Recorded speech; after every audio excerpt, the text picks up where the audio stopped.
Alors, bonsoir et bonjour à ceux de demain matin. Comme Victoria vous l'a dit de sa jolie voix, Serge de Beketch est parti prendre un repos bien mérité. Il nous a laissé la pire chose qu'on pouvait avoir, vous l'avez entendu pendant tout le petit journal, c'est ADG. Qu'est-ce que tu voulais dire, mon petit Alain? Mais j'ai aussi quelque chose, là. Alors, je ne peux plus faire ce mini-journal. Déjà, je bafouille, et alors en plus, ils interviennent. Non, bien sûr que c'est... je tiens à préciser quand même une chose, c'est que non seulement il m'a laissé, mais que je le retrouve demain. Je pars demain le rejoindre à Florence, en Italie. C'est pas un secret d'État. Serge de Beketch est allé parfaire sa silhouette au pays des pâtes et des pizzas et du Chianti, oui effectivement, Philippe, tu as raison. Et je le rejoins demain, je le retrouve demain après-midi. Mais vous n'allez pas nous faire une belle histoire d'amour style Georges Sand & Co, non? Je signale qu'il est parti avec sa femme. Bon. Le tribunal de Versailles a relaxé Jean-Marie Le Pen, qui avait été condamné en première instance, de façon apparemment abusive, puisque la Cour l'a relaxé cette fois-ci, de ce calembour, de ce jeu de mots ad hominem, qui était du rafour crématoire, rappelons-le, à l'égard d'un homme qui avait dit qu'il fallait éliminer le Front National. Donc, éliminer le Front National, ça voulait dire le réduire en cendres. Réduire en cendres, c'est le four crématoire. Bon, tout le monde avait compris. Et on glisse là-dessus, parce que, véritablement, ça ne valait pas toute cette histoire. Est-ce que je peux préciser quand Bien même sûr. que à partir du moment où les jeunes beurs vont être envoyés à la campagne, comme vous le savez, pour faire évidemment du beurre de Normandie, je suggère qu'on change le nom de Nick Tamer et qu'on transforme ça en Nick Tavache. NTV. Oui, bien. Non, c'est délicat. Non, je vois que tu as tout de suite trouvé le ton. Alors, bon, on verra, c'est un choix possible. Et puis, quoi d'autre? Bien, il y a un petit truc qu'on intitulera le quart d'heure de Rimbaud, qui consistera à vous faire réécouter les voyelles, non pas dites par le professeur Forisson, qui l'autre fois les a dites comme il pensait devoir le dire, mais c'est quand même un poème. Alors, je ne voudrais pas qu'on reste sur cette impression qui était très dogmatique, mais dans le bon sens du terme, c'est-à-dire qu'il avait cherché et trouvé, peut-être, et beaucoup de gens le pensent, une interprétation possible des voyelles. Ce soir, nous l'écouterons, ce sonnet dit par un comédien, et dit comme un poème, et on le goûtera comme ça, même si effectivement, il y a des passages très obscurs. Alors... Est-ce que ça sera extrêmement varié? Oui, attends, là, il y a un grand jeu de mots, Non, pas du tout, pas du tout. Alors, tu sais que devant toi, jamais j'oserais faire des jeux de mots. Est-ce que ça sera le Rimbaud varié? D'accord. Voilà. Ça sera Rambo 4. Rambo 4. Et heureusement que j'ai dit que je n'avais pas beaucoup ce genre de plaisanterie avant. Hein. Bien. Quelques petites annonces, Victoria, vous n'en avez pas? Pour le moment, bon. non, Eh bien, pas il y en a une que vous m'avez suggérée, puisque tout à l'heure vous avez évoqué, vous avez parlé de l'Algérie libre. Moi, je parlerai d'une Algérie plutôt qui, depuis 30 ans, de nous, bien entendu. qui depuis 30 ans vit sous une dictature féroce, la dictature de l'armée. On s'est étonné un petit peu que l'armée rentre en jeu, mais il n'y avait rien d'autre que l'armée depuis 62, hein, on est passé de Ben Bella en Boumedienne et de Boumedienne en Chadli Ben Jdid, mais c'était les mêmes et c'était l'armée FLN, l'État FLN qui était au pouvoir et une sûreté militaire diabolique et redoutable. Donc on ne s'en étonne pas, on l'a vu pendant les émeutes de 88, les émeutes de la faim, l'armée algérienne, elle, ne perd pas de temps, quand il faut réprimer, c'est à la mitrailleuse lourde, et à l'époque il y avait eu plusieurs centaines de morts, il y en aura peut-être autant là, simplement disons que nos amis algériens, pour lesquels nous avons toujours quand même un petit quelque chose, ont le choix désormais entre une dictature militaire encore plus féroce ou une dictature religieuse d'islamistes fanatiques. Et je dois dire que dans les deux cas, c'est grave pour la France, parce qu'on ne peut pas, d'abord parce que c'est un pays proche, pour bien des raisons, et ne serait-ce que par les distances géographiques, et on ne peut pas regarder ça sans inquiétude, parce que si c'est le fils qui gagne, nous aurons les moins sympathiques de l'intelligentsia pourrie algérienne qui viendra se réfugier chez nous, et si c'est l'État FLN qui maintient une sorte au moins pour cette intelligentsia, une sorte d'espace vital, nous aurons chez nous des partisans très nombreux déjà du Front islamique de salut, on les voit s'agiter à Marseille, à Paris et à Lille, et là je pense qu'il y aura des règlements de compte sur notre territoire, et c'est jamais agréable pour le passant français qui se trouverait sur le sillage des échanges de balles. Alors donc, ma petite annonce, j'en reviens à ma petite annonce, pour nous le 5 juillet est un jour de deuil, un jour terrible, et c'est pour cela qu'en mémoire de tous les Français d'Afrique du Nord, civils et militaires, disparus en Afrique du Nord, et notamment ceux du 5 juillet à Oran, rappelons que le 5 juillet à Oran, sous l'œil de l'armée française qui est restée l'arme au pied, des centaines d'Européens, des milliers de Français musulmans, et notamment des Harkis, ont été enlevés. On en a retrouvé des centaines dans ce qu'on appelait le Petit Lac à Oran, qui depuis, c'était un tel charnier que les corps n'ont pas été sortis par les nouveaux maîtres de l'Algérie, et qu'ils ont bétonné ce lac. Et vous le savez aussi, les nombreux disparus, au moins 5000 personnes disparues sans laisser de traces pour certaines, pour d'autres envoyées dans les bordels algériens ou les casernements. Alors, en leur mémoire, le 5 juillet, à l'appel du cercle algérianiste de Paris, les associations et les amicales de Pieds Noirs déposeront une gerbe au pied du monument du maréchal Lyotet. Je le répète donc le vendredi 5 juin, à 19h30, place Denis Cochin dans le 7e. C'est derrière, grosso modo, une encablure des Invalides. Je répète, donc le 5 juillet, les Pieds Noirs, leurs amis, tous ceux qui se souviennent et tous ceux qui n'ont pas oublié les morts d'Oran et notamment les 150 000 harkis dépecés, jetés vivants dans des bassines à linge et autres, iront donc se recueillir au pied de ce grand maréchal de France, ce grand maréchal d'Empire que fut le maréchal Lyotet. Alors, Madame Abbassi est arrivée, on me dit bien qu'elle entre parce qu'on est dans le sujet, si elle veut bien venir. Il n'y aura qu'à lui laisser une petite place là pour l'instant. On nous demande aussi de parler de la Yougoslavie. Oui, bon, ben en deux mots, là les choses sont claires, je pense. Hein. On pouvait avoir des amitiés serbes et surtout pour les Serbes anticommunistes. Mais à l'heure actuelle, c'est une armée communiste qui s'affirme comme telle, qui part de Belgrade et qui prétend briser et casser deux petites républiques indépendantes, deux nations, de cultures qui sont la Slovénie et la Croatie. Ajoutez à cela que ce sont deux nations catholiques et que ces deux nations catholiques sont menacées dans leur être même, et vous voyez où peuvent aller nos sympathies. Et nous savons, malgré ça, qu'en Serbie, il y a des anticommunistes qui eux-mêmes souffrent sous le joug de cette armée dont les chefs prétendent maintenir le socialisme à la Tito, le titisme. Alors, Madame Abbassi, bonsoir. Approchez-vous un petit peu du micro et mettez-vous tout près. Nous venons de parler du 5 juillet 62, hein, pour rappeler que pour nous, c'était pas un jour de fête. Et ce soir, avec vous, puisque vous êtes d'origine algérienne, maghrébine, oui. Hein, plus exactement, mais rentré en France à quelle époque? C'est-à-dire mon père est rentré avant, il a été rapatrié avant d'urgence parce qu'il a été, c'est-à-dire il a été torturé. Et moi, j'étais seulement rapatriée. Votre père était soldat dans l'armée française? Oui, il était dans l'armée, oui. Et puis bon, il a été torturé, c'est-à-dire qu'il a été enterré vivant. Et grâce à un monsieur moi j'ai assisté à la scène, et le monsieur il a dit attention, il y a les militaires qui arrivent, et donc le FLN avait tout laissé comme ça. Et ils sont partis, ils ont laissé mon père le crâne fracassé, déboulinant de sang. Oui. Il était encore vivant. Et il a pu être sauvé. Il a pu être sauvé. Je l'ai déterré avec un monsieur qui avait assisté à la scène.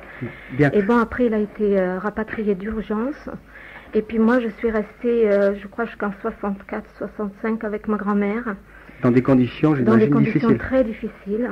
Bon, dont nous allons parler. Alors, vous l'avez compris, nous avons invité Monique Abbassi ce soir parce que les harkis défraient la chronique, du moins leurs enfants, que, je dois le dire tranquillement, mais avec émotion, que 30 ans après, on soit obligé d'évoquer le drame harki, 30 ans après, qu'on n'ait pas été capable d'intégrer, c'était 500 000 personnes à l'époque, d'intégrer ces gens qui voulaient s'intégrer, qui voulaient être français, qui nous crient encore tous les jours. Si vous avez vu les récentes manifestations, les gens disaient « Nous sommes français depuis 1830, est-ce que vous allez tirer sur nos légions d'honneur? Nous avons choisi la France, nous demandons simplement d'être traités comme des chômeurs français. Hein » Voilà la revendication minima. Que ces gens-là vivent dans des camps, ou dans des logements provisoires, ou mal agencés, mélangés avec leurs pires ennemis, confondus avec eux sciemment, moins bien traités que ceux-là. C'est presque honteux, on en parle parce qu'il faut en parler, mais je vous le dis honnêtement, j'ai honte d'en parler, et je préfère que ce soit Monique Abbassi parce qu'elle l'a encore plus vécu.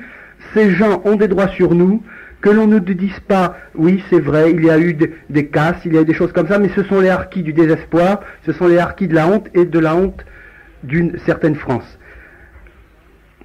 on va maintenant, j'entends Madame Cresson qui nous dit, il va y avoir des missions pour étudier le cas d'Erquy, 30 ans après. Voilà, c'est tout ce que je voudrais dire.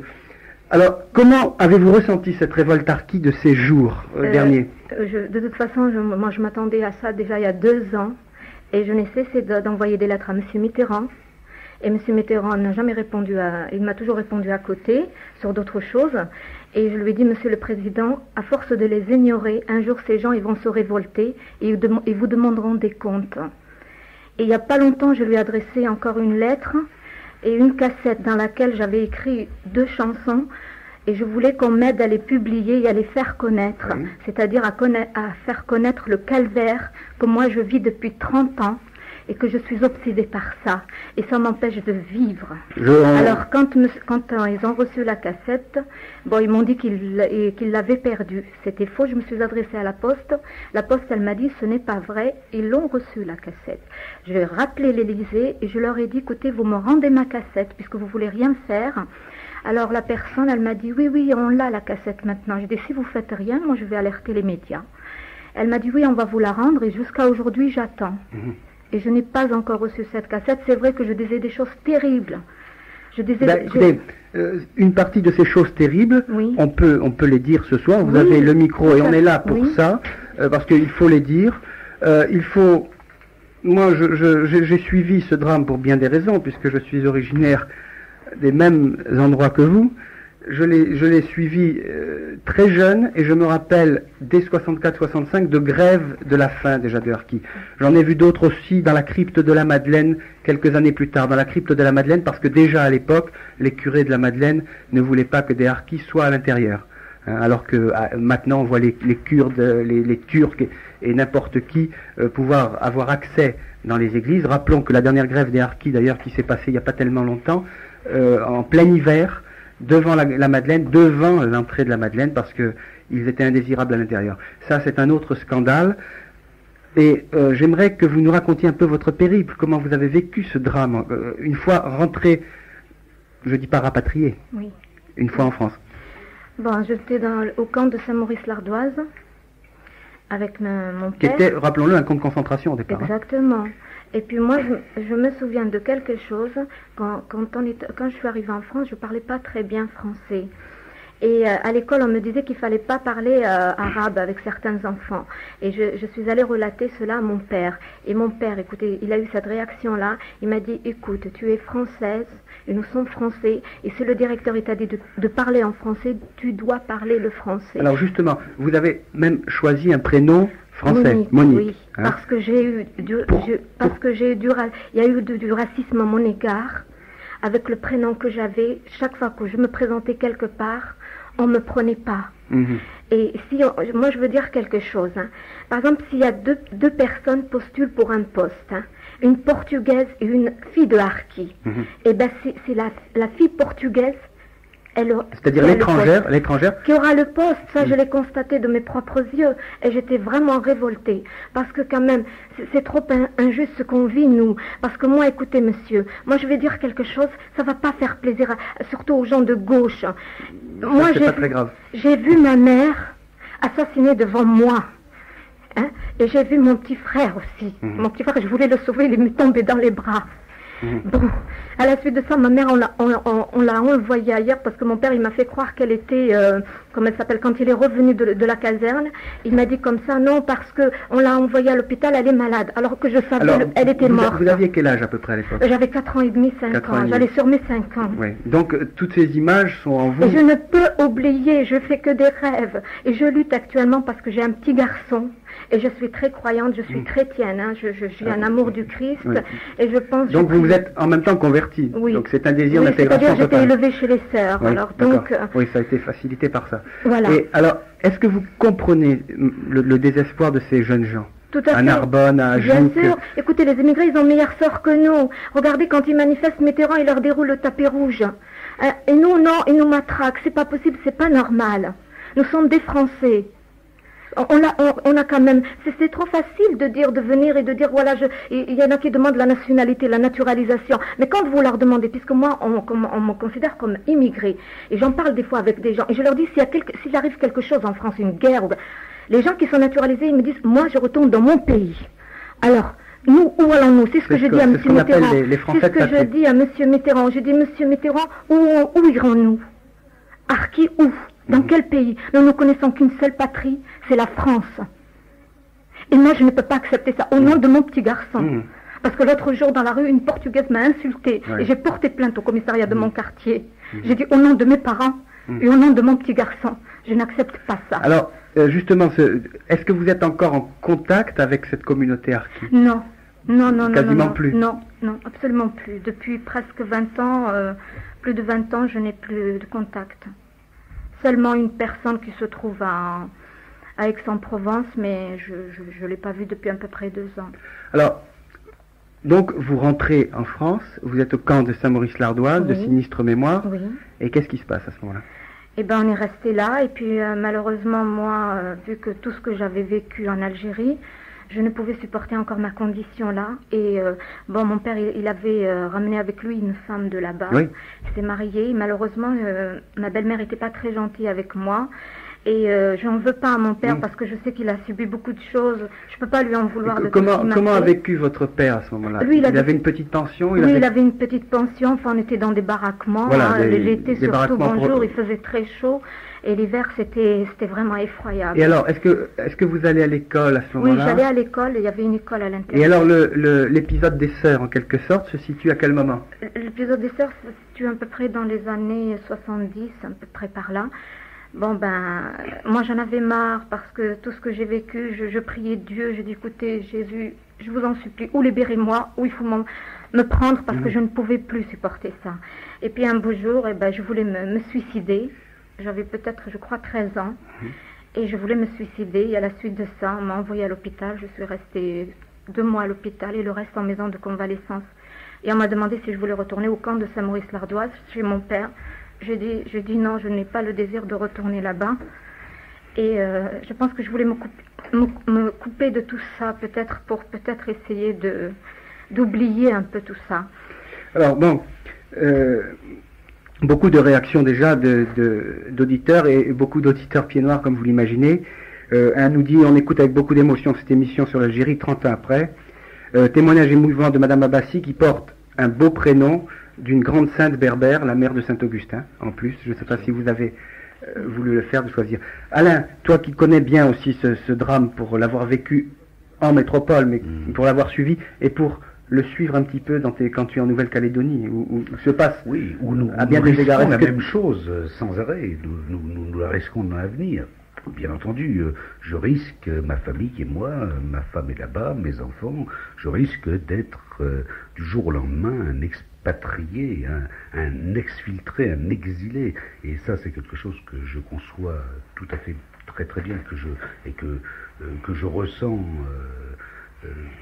avec beaucoup d'émotion. Votre témoignage, madame, qui est d'une émotion et qui est d'une force telle que, effectivement, je sais que nous sommes tous, hélas, à la merci de gens qui nous manipulent et qui font de nous des objets, des marionnettes. Alors, parfois. Ce que je voudrais vous demander, c'est est-ce que quand même vous avez trouvé, au cours de ces 30 ans, puisqu'on parle maintenant, ça fait 30 ans déjà, est-ce que vous avez trouvé quand même, chez certains francaouis, comme on disait nous, est-ce que vous avez trouvé un appui? Est-ce que vous avez trouvé des aides?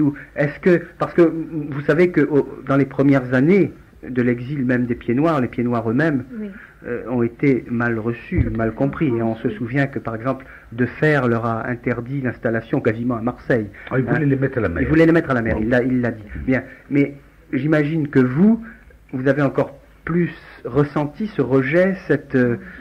Ah oui. Et moi, ce que j'admire et ce qui me pousse à dire que quand on veut s'intégrer, on s'intègre malgré tout et malgré les pires choses, celles que vous avez vécues, parce qu'on aurait pu penser que vous auriez développé une haine de cette mauvaise seconde mère, en quelque sorte. Et malgré ça, vous avez choisi... Et j'ai écrit, j'espère qu'on l'écoutera, ce que j'ai écrit sur la France. Et puis ce que j'ai écrit j'ai écrit 2 chansons, ce sont un peu des poèmes. C'est pas très bien écrit, mais ça sort du cœur. Est-ce que vous les avez apportés? Oui, je les ai apportés. On peut peut-être... vous en avez un là? Bon, ben, donnez-le au technicien qui va le mettre en route pendant que nous continuons à discuter. Et on aurait pu aussi écouter les très belles chansons de Jean-Pax Meffray. Aussi sur le sujet. Mais là, bon, je voulais... C'est donc un poème cri en quelque sorte. Si vous voulez, je l'ai enregistré là parce que justement, je suis en train d'enregistrer une chanson. Ben, écoutez, on va l'écouter. C'est un témoignage important et vous voyez que, au moins sur cette radio-là, on écoutera ce que vous avez à dire.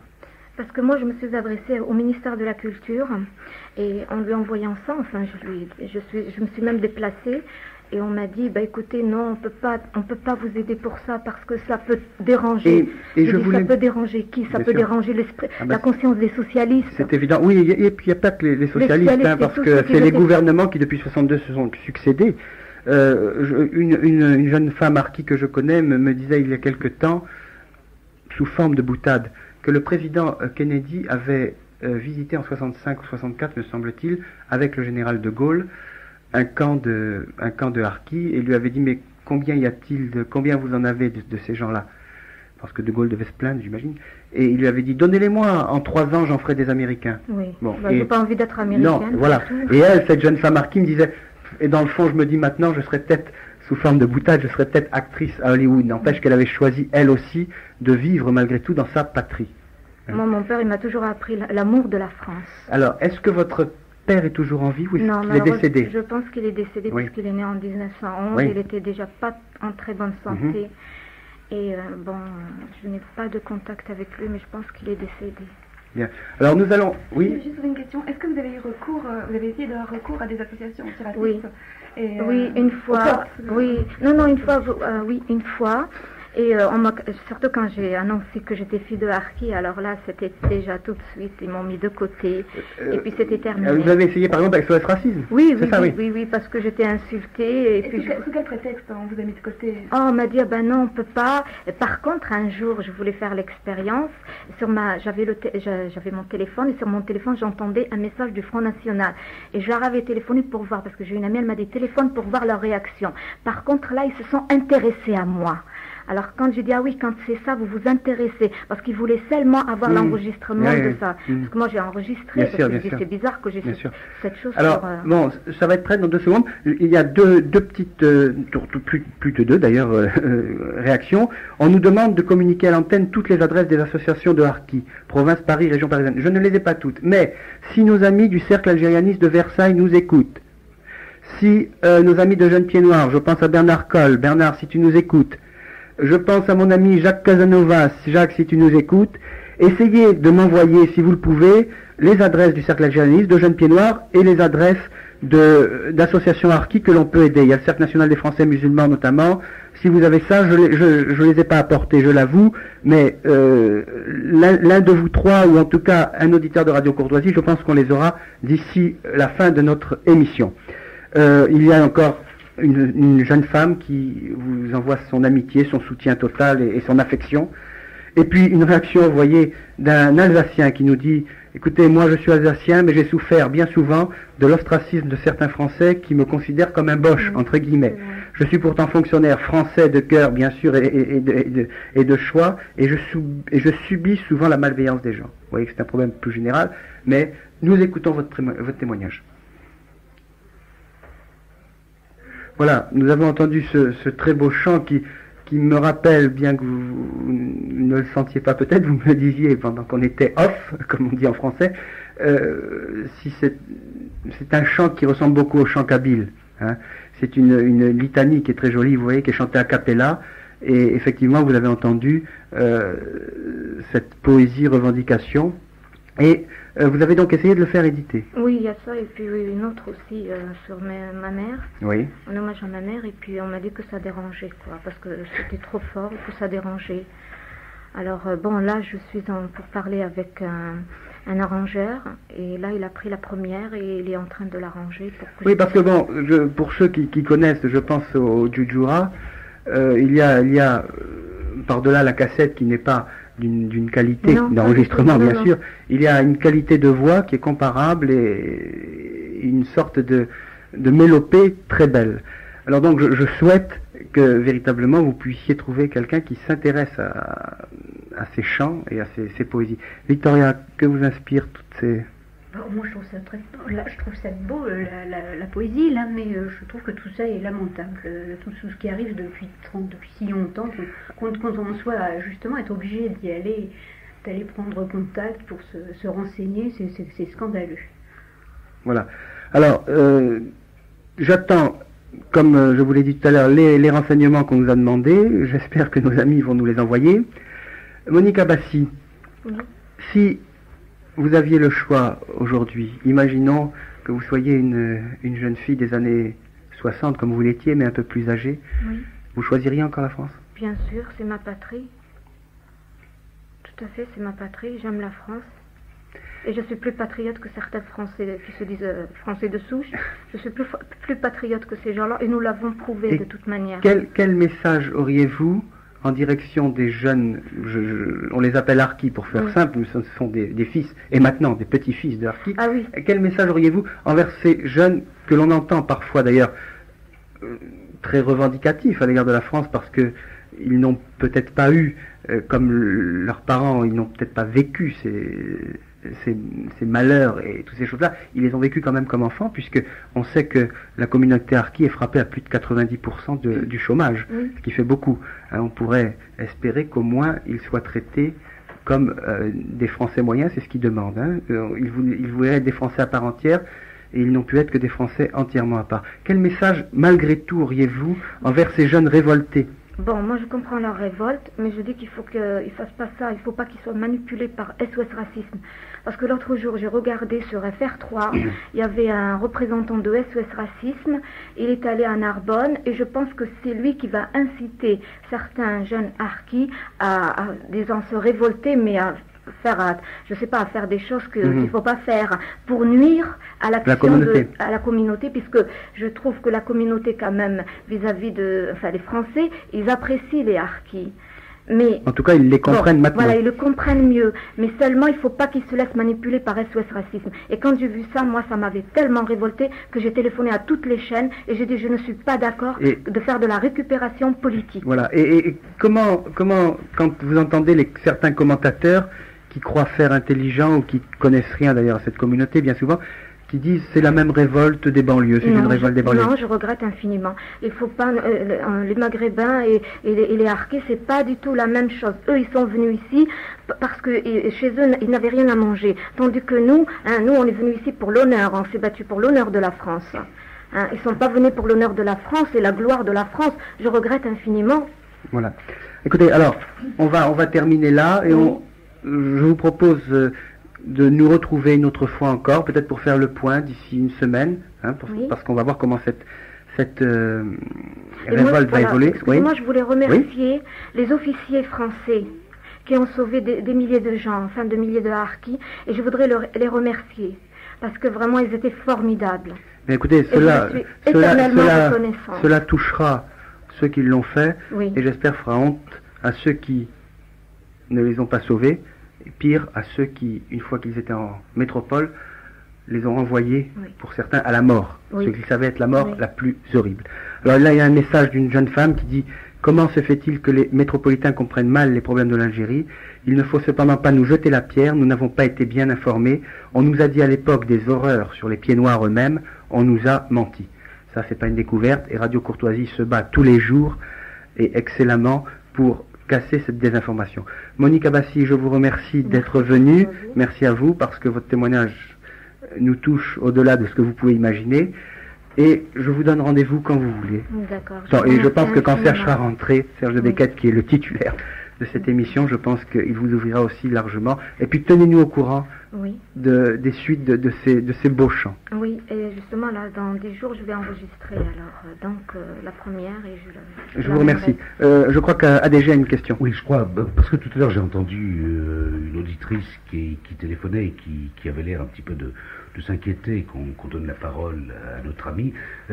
N'oublions surtout pas que les harkis et fils de harkis ont défilé la semaine dernière, drapeau tricolore en tête, toute décoration bandante et pendante, et que quand même, ça il faut le dire. Alain, il faut le dire, mais il ne faut pas. Je m'étonne qu'on ait à le dire, parce que la grande différence pour ceux qui prétendent, c'est justement les harkis et les fils de harkis demandent le droit à la ressemblance, à la différence de ceux qui demandent le droit à la différence.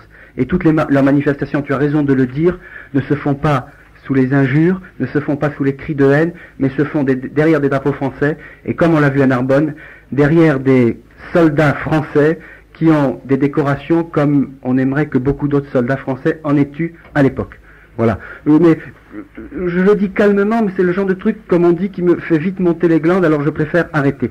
Voilà. Alors quelques petits messages, je vous remercie Monica Bassi, et vous venez quand vous voulez. Un homme, 52 ans, 28 mois de service militaire en Algérie, porte encore sur le front la honte d'avoir appartenu à une armée qui a abandonné les harkis. Demande aussi que ceux-ci soient différenciés des autres par le gouvernement français et différenciés des autres Algériens qui, eux, par définition, ne sont pas français, puisqu'ils, bien souvent, même, ils demandent à faire leur service là-bas. Dans la rue, il n'a pas envie de sourire n'importe quel Algérien, il a envie de serrer la main à tous les harkis. Une femme écoute avec beaucoup d'émotion votre témoignage et lui demande d'inviter ses amis à aimer la France comme elle l'a fait. Finissons encore en disant que Madame Cresson, Premier ministre, maire de Châtellerault, vient d'autoriser que le nom d'une des grandes artères de Châtellerault soit nommé rue du 19 mars 62, le prétendu cessez-le-feu. Rappelons qu'entre le 19 mars 62 et le 5 juillet 62, il y a eu plus de morts et plus de massacres en Algérie que pendant toute la durée des événements depuis le soulèvement de la Toussaint sanglante de novembre 54. Rappelons-le au passage. Alors c'est cette personne qui prétend aller discuter, d'ailleurs tant après avec les harkis, et qui donne à une rue de sa ville le nom d'une fête qui n'est plus célébrée que par la FNACA, le Parti communiste et le FLN. Voilà, et nous en restons là, Monique, et merci beaucoup. Alors, nous revenons un petit moment aux harkis parce qu'il y a beaucoup de messages, comme vous l'imaginez. Tout Français qui se respecte doit soutenir ces hommes-là. Nous avons honte. Un homme souhaite que l'on fasse de plus en plus d'interventions pour faire connaître les harkis et les défendre des amis de M. Mitterrand, et de ceux qui l'ont précédé. Écoutez, c'est notre intention, vous l'avez vu ce soir. On nous dit encore les associations, une jeune femme, les associations sont trop dispersées, ne pourriez-vous pas représenter les harkis sur le plan national et donner vos coordonnées? Il n'y a pas de représentation hélas sur le plan national parce que les harkis qui ont choisi la France sont des Français et ils sont aussi dispersés que les Français, c'est-à-dire qu'il y a autant d'associations quasiment, et beaucoup ayant été, on leur a promis tout et le contraire de tout, ces malheureuses personnes qui bien souvent ont été manipulées électoralement. Donc je crois qu'il faut, puisqu'il n'y a pas d'unité, il faudrait tendre à cette unité, il faudrait qu'il y ait une fédération effectivement, et là encore la responsabilité des Français, des Européens, originaires d'Afrique du Nord, des pieds noirs comme l'on dit, est engagée. Beaucoup encadre, s'occupe, aide, mais ça n'est pas suffisant apparemment parce que c'est une question de gouvernement, c'est quelque chose, si le gouvernement était ce qu'il devrait être, c'est qu'il aurait pu être dès 62, eh bien on ne parlerait pas ce soir des harkis et de ce drame terrible. Un petit mot, je voulais signaler un petit mot puisqu'il est là, on vient de rééditer un beau livre d'ADG, il ne le dira pas parce qu'il est modeste. Non. C'est un beau livre, tu le diras? C'est un livre qui s'appelle La nuit des grands chiens malades. Ça, c'est le titre du roman policier, qui était paru quand, que l'on ne se souvient plus trop. 73, je crois. Oui, je crois que c'est 72, qui vient d'être édité dans la collection Folio, c'est le numéro 2224, et pour ceux qui ont pu le voir au cinéma, le titre était Quelques messieurs trop tranquilles. Un film médiocre. Un film médiocre dans la mesure où déjà, on le sait, notre ami ADG fait partie du FLB, qui est le Front de Libération du Berry, et que l'action se passe entièrement dans le Berry avec et que M. Lautner qui l'a adapté n'est pas spécialement berrichon. Et qu'il a situé l'action, je crois, je ne sais plus, en Corrèze ou quelque part dans un endroit improbable comme ça, ce qui perd un peu de son intérêt. Est-ce qu'on peut dire que c'était une ressucée à la berrichonne de Fantasia chez les Ploucs? Ah oui, tout à fait. Ça, j'ai jamais renié la filiation avec Charles Williams. Et je crois que Fantasia chez les Ploucs était déjà une ressucée d'un Faulkner, c'est ça. Je ne sais plus lequel, pas le petit arpent du bon Dieu, mais si, c'est ça, je crois, quelque chose comme ça. Voilà. Mais tu es très cultivé à la oui, tu sais. Enfin. Donc tous comme quoi? Comme Libro? Comme Libro. Voilà. Donc La nuit des grands chiens malades d'ADG. On envoie, si vous le voulez bien, est-ce que c'est prêt? Est-ce que Rimbaud est prêt? On l'a? Alors on se fait un petit coup de voyelle, mais dit cette fois-ci par un comédien. Bon voilà, alors les avis sont partagés. Je dois vous dire que Victoria me dit que c'était très mauvais. Non, mais le début, bon. il y avait une réverbération pas possible. sur la voix, c'était couvert. Bon. J'ai Bah, mis bon. un professeur pour Ah bon, bah alors d'accord. Bah, tous les goûts sont dans la nature. Je donne quand même le nom de la personne qui dit ce poème. Il s'appelle Michel Mélin. C'est sur une musique originale de Jean-Pierre Danne. Et c'est une cassette qui a été enregistrée. C'est un récital Rimbaud. C'est 17 poèmes écrits entre 1869 et 1873. Et la cassette, la référence, c'est KO 86 1104. Alors il y a la musique, il y a les corbeaux, il y a Qui est-ce divers qui poèmes. avait dit je défends qu'on dépose de la musique sur tes vers. Je sais plus qui c'était, mais il avait... Non, mais là, moi, ça me déplaît pas. C'est une interprétation, il faut le voir, c'est un récital. Hein. Ah oui, oui, oui. Donc, oui, il faut le oui, voir comme oui, ça. alors, c'est un ensemble. Alors, beaucoup de messages, énormément de messages pour la jeune femme Arqui. Un monsieur envoie un message de soutien à la jeune femme et à sa famille, qui sont l'élite des Français. C'est un monsieur du Front National. Quelqu'un nous dit les Harkis devraient porter un insigne, un drapeau tricolore, par exemple avec croissant, pourquoi pas. Je salue avec émotion cette jeune femme Harki, je suis français d'Algérie, je préfère le vocable de pied noir et préfère Rumi. Oui, pourquoi pas, aussi. Et un Alors, auditeur se oui. demande aussi si la France mérite d'avoir une personne aussi patriote que cette jeune femme. Et il dit qu'un autre dit qu'il faut se méfier du machiavélisme socialiste. L'agitation Harki arrange bien la situation, on ne parle plus des voyous de banlieue et des beurs. Oui, le but de l'opération d'abord est de faire confondre. Et puis de confondre les deux. Bon, on n'en a pas parlé longuement, mais vous savez que le préfet de la région de Narbonne a donné l'ordre de réprimer de la façon la plus rude le plus rude cette agitation Harki dans le même temps que dans les banlieues on donnait des consignes laxistes et complètement inverses. Bon, mais ça, je pense que voilà. Alors la voix que vous entendez et nous saluons son arrivée, c'est Caroline Parmentier qui vient d'intervenir. Effectivement, les 4 jeunes Harkis, eux, sont toujours incarcérés. Rappelons que les tueurs, les gens qui ont provoqué la mort de la boulangère de Stein, eux, ont été libérés, je crois, le lendemain. Voilà, qui sont d'origine immigrée, tous, pas pour la plupart. Voilà. Bien. Un dernier mot sur ce problème. Il y a eu énormément d'appels hors micro. Si les gens veulent rentrer en contact avec cette jeune femme, ils peuvent le faire par le biais du journal présent qu'ils m'envoient à ce moment-là les lettres ou qu'ils téléphonent pour donner leurs coordonnées. Voilà. Alors, nous recevons Monsieur Lamoine. Monsieur Lamoine, j'ai voulu le recevoir parce que je le connais maintenant depuis un petit moment quand même. Et puis je l'aime bien. Et puis surtout, il a vécu une aventure extraordinaire. Il est originaire de Tunisie, donc vous voyez qu'on reste quand même dans le sujet. Et puis un jour, il a eu un engagement politique pas banal. Alors lequel? Et approchez-vous tout près du micro et bien en face.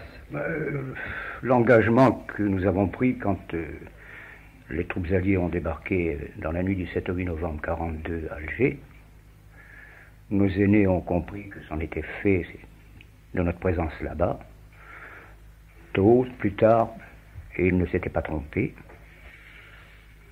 On ne peut pas reprocher à ceux qui ont pris ce parti, dont certains ont eu une attitude exemplaire, comme M. Roger Olingre, que j'admire, comme M. Sergent, etc. Mais on ne pouvait pas non plus nous reprocher l'attitude que nous avions prise. Vous aviez quel âge, vous, à l'époque? J'avais 19 ans. Et vous m'avez raconté un jour que vous aviez rencontré un homme qui vous avait impressionné, qui vous avait reçu dans son bureau. Oui. Ça se passait à Tunis, hein, je rappelle. On est à Tunis en 42 et un peu avant, là, en l'occurrence. On est à Tunis en 42 jusqu'au mois de mai 43, où Tunis a été libéré par les troupes anglo-américaines, surtout des troupes indiennes. Oui, il n'y a pas longtemps, vous avez consacré un article, et vous avez publié une photo formidable qui a évoqué des souvenirs terribles, la photo de l'amiral Esteva. Pour des raisons personnelles, j'avais été reçu 2 fois par cet homme qui m'avait beaucoup impressionné alors que déjà j'étais affranchi. Cette belle tête, ce beau visage. Plus tard, j'ai appris le sort qui lui avait été réservé par des amis. Beaucoup m'ont dit, tu sais, Dadou, si tu savais dans quel état j'ai vu l'amiral Esteva, etc., etc. Est-ce qu'on peut rappeler le sort qui lui a été réservé? Parce que les gens ne le savent pas. La condamnation aux travaux forcés à perpétuité, il a sauvé sa tête, je ne sais pas comment, mais surtout après le traitement subi dans les différentes centrales, dans ces maisons ignobles que la France entretenait encore. Et votre photo m'a beaucoup ému. Je ne me croyais pas capable encore, à mon âge, d'avoir de telles réactions. C'est toute une page, un passé qui est là, qui était beau. Alors, il vous reçoit, cet homme. Oui, il m'a reçu parce que je voulais bénéficier d'une liberté anticipée sur les chantiers de jeunesse, parce qu'il ne faut pas oublier que les chantiers de jeunesse, c'était quand même l'État. Certains ont dit les chantiers de jeunesse, c'était des associations de petits mafiosos, de petits ceci, de petits cela. Les chantiers de jeunesse, c'était les chantiers de l'État, ça remplaçait l'armée. Et on y était convoqué par contingent comme au service militaire. Et si jamais on fuyait, les fautes commises aux autres étaient passibles des tribunaux. Comme il n'y avait plus de tribunal militaire, c'était des tribunaux civils, avec inscription au casier judiciaire. Bon, j'avais besoin d'être libéré quelques jours avant. On avait fait la demande pour moi, il m'avait reçu. Une fois de plus, j'étais impressionné. Et qu'est-ce qu'il vous dit ce jour-là? J'étais là, un petit peu gauche et tout, alors il était affairé à son bureau, il écrivait, puis il lève la tête, sa belle tête avec sa barbe. Là. Il me dit alors, je vous impressionne? Je lui dis non, pas du tout, monsieur l'amiral, mais je suis un petit peu gêné. Bon, asseyez-vous, allez. Bon, ce que je voudrais dire surtout, c'est pas en ce qui me concerne, moi. Vous savez, la vie est faite d'un tas d'enchaînements, et c'est fou ce que les événements se répètent. Les événements se répètent toujours dans la vie. Toujours, toujours, toujours. Vous voyez l'attitude du monde musulman maintenant à notre égard, à l'égard de la France. Moi, je vais vous dire quelque chose. Un crime terrible. Pour ceux qui sont croyants, c'est Dieu. Pour ceux qui ne le sont pas, tant pis. Mais on ne traîne pas, on ne fait pas subir un tel traitement à un homme comme l'amiral Esteva. C'était un pieux, c'était un homme saint. Les musulmans l'appelaient le saint, parce qu'ils le savaient. Et quand il se déplaçait pour aller visiter un des petits patelins de la Tunisie, par dizaines de milliers, ils accouraient à pied. Certains accomplissaient 100 km à pied, pour aller voir, pour l'approcher, le saint. La France était dans toute sa splendeur. Alors vous êtes avec un groupe de jeunes gens? Nous sommes avec un groupe de jeunes gens, nous avons fait en sorte, les Italiens sont là, ils ont leurs exigences, l'armée est en pleine débandade, elle s'en va.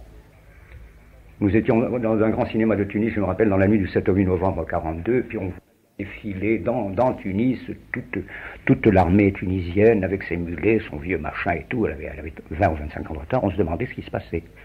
Et le lendemain, au stade municipal de Tunis, il y avait un grand match de football pour la Coupe d'Afrique du Nord.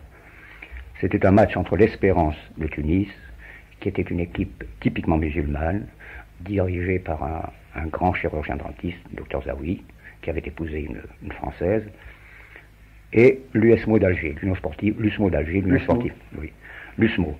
Il y avait deux garçons qui sont devenus professionnels, c'était les frères Fructuoso, vous pourriez retrouver. Bon, le match a eu lieu, mais le matin, on descendait en ville parce que nous habitions une petite colline. Le matin, tu connais la nouvelle? Non, tu connais la... Non. Ça y est, ils ont débarqué, les troupes, ils ont débarqué à Alger. Oh là là, oh là là, oh là là, oh là là, ça va être catastrophique. Et en effet. Alors, nous avons entrevu, je vous dis, nos aînés nous ont prévenus, nous ont dit, la guerre, c'est une guerre étrangère, arrive sur notre sol, c'en est fini, il faudra un jour faire la valise, et ils ne s'étaient pas trompés. Alors, oui. Et les avions allemands, les premiers avions allemands sont apparus, ont sillonné le ciel de Tunis 30-40 heures après. C'est pour ça que bien des fois je m'insurge contre quelques articles que vous faites lorsque vous citez tel ou tel homme, attention au passé glorieux, il s'est engagé à 19 ans, il a rejoint les troupes alliées à 19 ans pour libérer la Tunisie. Alors des fois j'ai envie de vous écrire et de vous demander, mais libérer la Tunisie de qui et de quoi? Elle était entièrement française. Pas un seul drapeau étranger ne flottait. Le drapeau du consulat allemand était discret. Il y avait 2 commissions d'armistice, une italienne et une allemande, composées de 3 ou 4 personnes qui n'avaient même pas le droit de se promener à Tunis, de circuler à Tunis en tenue. En uniforme. En uniforme. On ne les connaissait pas. Tout était français. Alors donc, vous vous retrouvez dans ce maelstrom. Oui. On se trouve dans ce maelstrom. Et est-ce que vous avez une appartenance politique à ce moment-là, ou est-ce que vous êtes simplement instinctivement... J'ai une appartenance politique.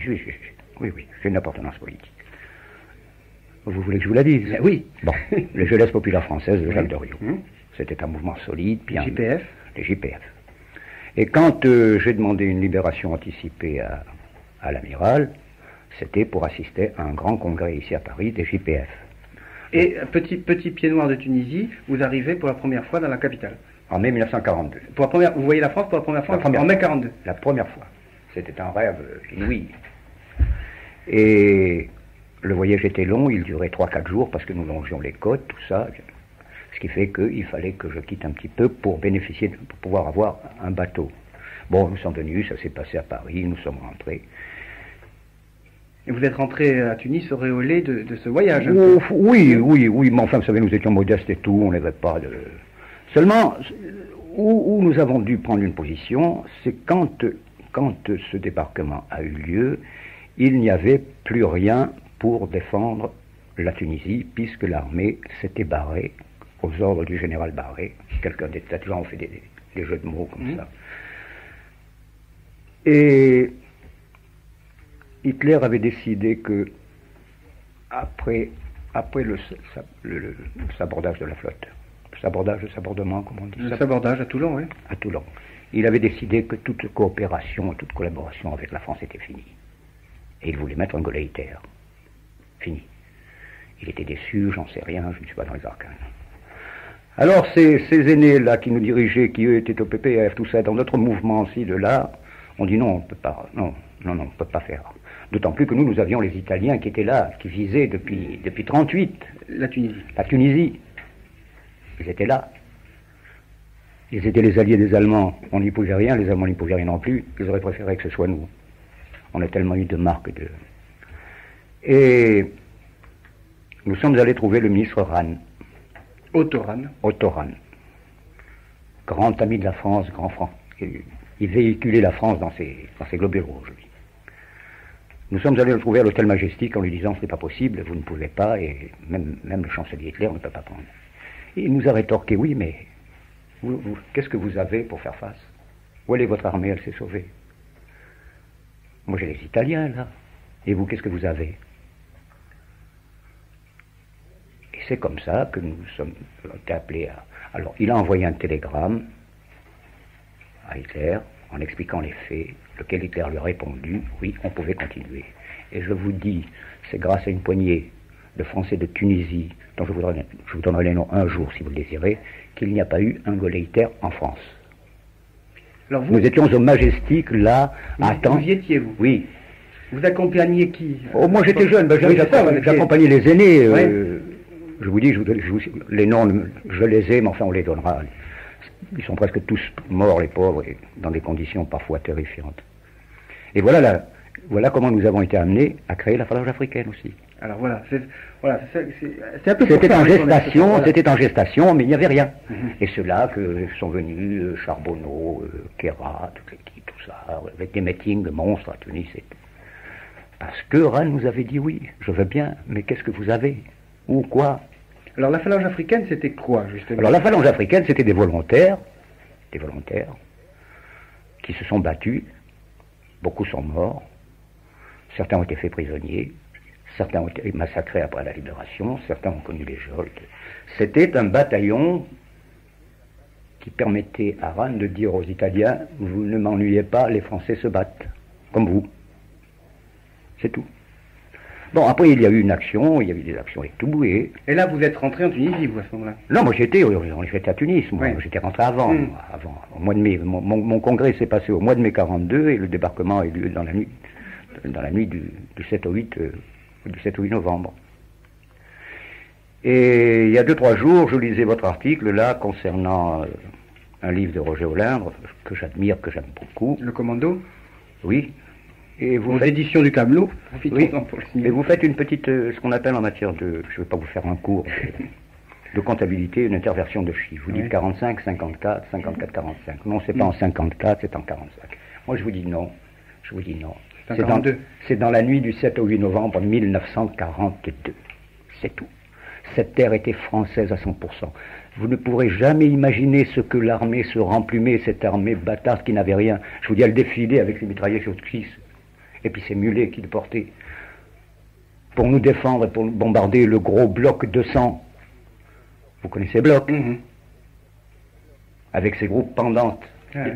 Les pilotes, les navigants l'avaient appelé le cercueil volant parce que ça, Il y avait beaucoup de casse. beaucoup de casse avec son moteur Numéron. Après, on a comment dirais-je, on a inculpé Numéron pour Ouais. ça, alors que M. Bloch a fait une grande carrière par la suite. Bon, bref. Une carrière assez patriotique, ma foi, puisqu'il a fait Oui, un oui, bon oui. avion. Alors, donc, vous êtes engagé très jeune dans une phalange africaine qui est peu connue en France. Il y a peu de je ne parle pas des spécialistes et de ceux qui s'intéressent à cette chose-là, mais je questionnerai les plus jeunes de nos camarades qui connaissent sans doute le PPF. Je suis sûr que la phalange africaine les laisserait un petit peu interrogatifs. Ah ben moi je peux vous apporter, un jour on pourra se Mais- rendre non, compte. mais, Avec des combattants, oui, mais profitons-en pour donner un petit peu l'esprit de la chose, puisque vous l'avez vécu véritablement de l'intérieur et vous l'avez vécu, ce qui est très intéressant, très jeune. L'esprit de la chose est le suivant, je vous dis, nous avons fait, les Allemands sont arrivés, ça y est, ils ont pris possession des aérodromes, tout ça, etc. Tout en restant... Et le drapeau français flotte toujours sur la résidence. Il n'y a pas un drapeau allemand, et encore bien un drapeau italien. Mais ils nous disent, qu'est-ce que nous pouvons faire avec vous? Vous avez qui, quoi? Où est votre drapeau? Où est votre armée? Donc vous leur dites, on est la phalange africaine. Non, on va créer. On va créer. On va créer une unité de combat Elle est créée. autonome, qui Ouais. a combattu toute seule. Autonome, elle est créée, il y a le baptême du feu et tout. Qui sont ses chefs? Oh, je me souviens plus, vous savez, M. Sanders, parce que moi, je n'ai plus parlé de tout ça pendant des années. Alors, vous savez, les souvenirs restent quand on en parle. C'est pour ça que je vous ai demandé de venir. Parce Oui, que non, mais j'ai un bouquin, il n'est pas très bien écrit, Oui. mais je vous l'apporterai, si vous vous intéressez à la chose. Alors, Qui c'est qui bon, il y Ben, avait Charbonneau, il y avait Charbonneau. Bien sûr, hein. Charbonneau. Bon, il y avait Mais Charbonneau. reprenons le fil des années. Donc, on a vu 42. Cette phalange africaine existe en 43. Oui. Hein, elle est créée en 43. Oui. Et comment se passe le reste de votre vie? Bon, et alors, ça y est, les troupes allemandes sont enfoncées, vous le savez, c'est la débandade, c'est la débâcle et tout. Vous êtes toujours en Tunisie, vous? Nous sommes toujours, Ouais. mais nous devons continuer le combat. Oui. Nous devons continuer le combat, on ne peut pas laisser. Alors, on vient sur la métropole. On nous rabat sur la métropole. Et puis, sur la métropole, le combat, on n'a pas continué. C'était fini. C'est fini le combat. Alors commence pour vous une vie Ça y est, ça de oui. proscrit. Tout de suite. Pas tout de suite. Il s'écoule l'année 43, puis l'année 44 quand même, jusqu'au mois d'août 44. Mais enfin, on est là, on végète, hein, on n'a pas de ressources, on n'a rien. On est obligé de... Bon, passons sur l'épisode que vous connaissez.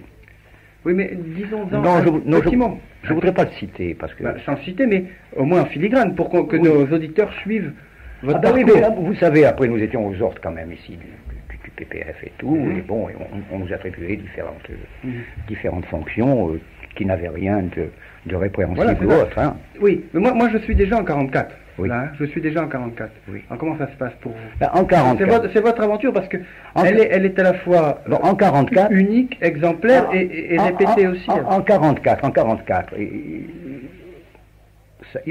c'est le même scénario se produit en Tunisie, c'est la débâcle, c'est la débandade. Beaucoup de Français de toutes les horizons, de tous les partis qui existaient à l'époque, y compris Louis-Ferdinand Céline, etc., décident de partir. Vous partez aussi? Non, Non. j'ai dit Voilà, l'aventure, justement. l'aventure c'est beau Terminé. une fois quand on ne sait pas. Mais maintenant c'est fini. On ne part plus, on reste ici. Et vous rencontrez des gens comme Céline à cette époque-là? Vous les voyez, vous les côtoyez ou non? Ah, 43, 44, oui, Oui. oui, j'en ai vu beaucoup. Donc vous choisissez quand même la voie la plus dangereuse, c'est-à-dire rester sur Je place. ne pensais pas qu'on pouvait quand même faire ce que l'on a fait. Je ne pensais pas qu'un pays comme la France puisse faire ce qu'il a fait, ce qu'on a fait. C'est terrifiant. Mais ça se passe mal. La preuve, non, parce que j'avais une jeune compagne qui était la secrétaire de Paqui et qui a été arrêtée, dénoncée par ses logeurs. J'arrive à la maison, je la vois pas, alors je demande, et on finit par me dire, les rues de la Pompe, la femme me dit, son mari la sermente, alors je vais. Et je la vois en larmes et tout, je vais trouver le commissaire, je dis, vous avez arrêté mademoiselle, pourquoi, monsieur? Ah, Je vois pas en quoi elle pourrait porter atteinte à l'intégrité de la France, ou ci ou là, ou détenir des renseignements après avoir été quelques mois la secrétaire d'un tel. J'ai moi-même été. Arrêtez-moi si vous voulez. Ah bon, il me dit, je dis oui, j'ai été ça. Et puis, arrêtez-moi, ça s'est transformé en presque 5 années d'encrestement. Les assises. Et vous êtes arrêté là? Là, à ce moment-là? Là, en allant presque... Alors qu'on ne me connaissait pas, on ne m'aurait pas recherché, rien, absolument rien. Je me souviens, une traction avant tombe en panne à hauteur du cimetière de Passy. Et je vois des jeunes gens entrer en machin, le fusil. Des FFI? FFI, oui. Le capot, pim pam pam. Alors je m'approche, je dis, qu'est-ce qui se passe, messieurs? Je leur dépanne leur traction avant. Il me dit, bon, vous venez avec nous? Je dis, non, moi je ne suis pas de votre bord. C'est tout. Je vous dis, je ne pouvais pas imaginer. Qui aurait pu imaginer? C'est pour ça que vous voyez, ça, il faut des discussions au coin du feu, parce qu'il y a des... on est un petit peu au coin du feu. On est un petit peu au coin du feu. Regardez. Vous vous rappelez l'autre jour, quand je vous ai parlé de M. Borotra? Oui, oui.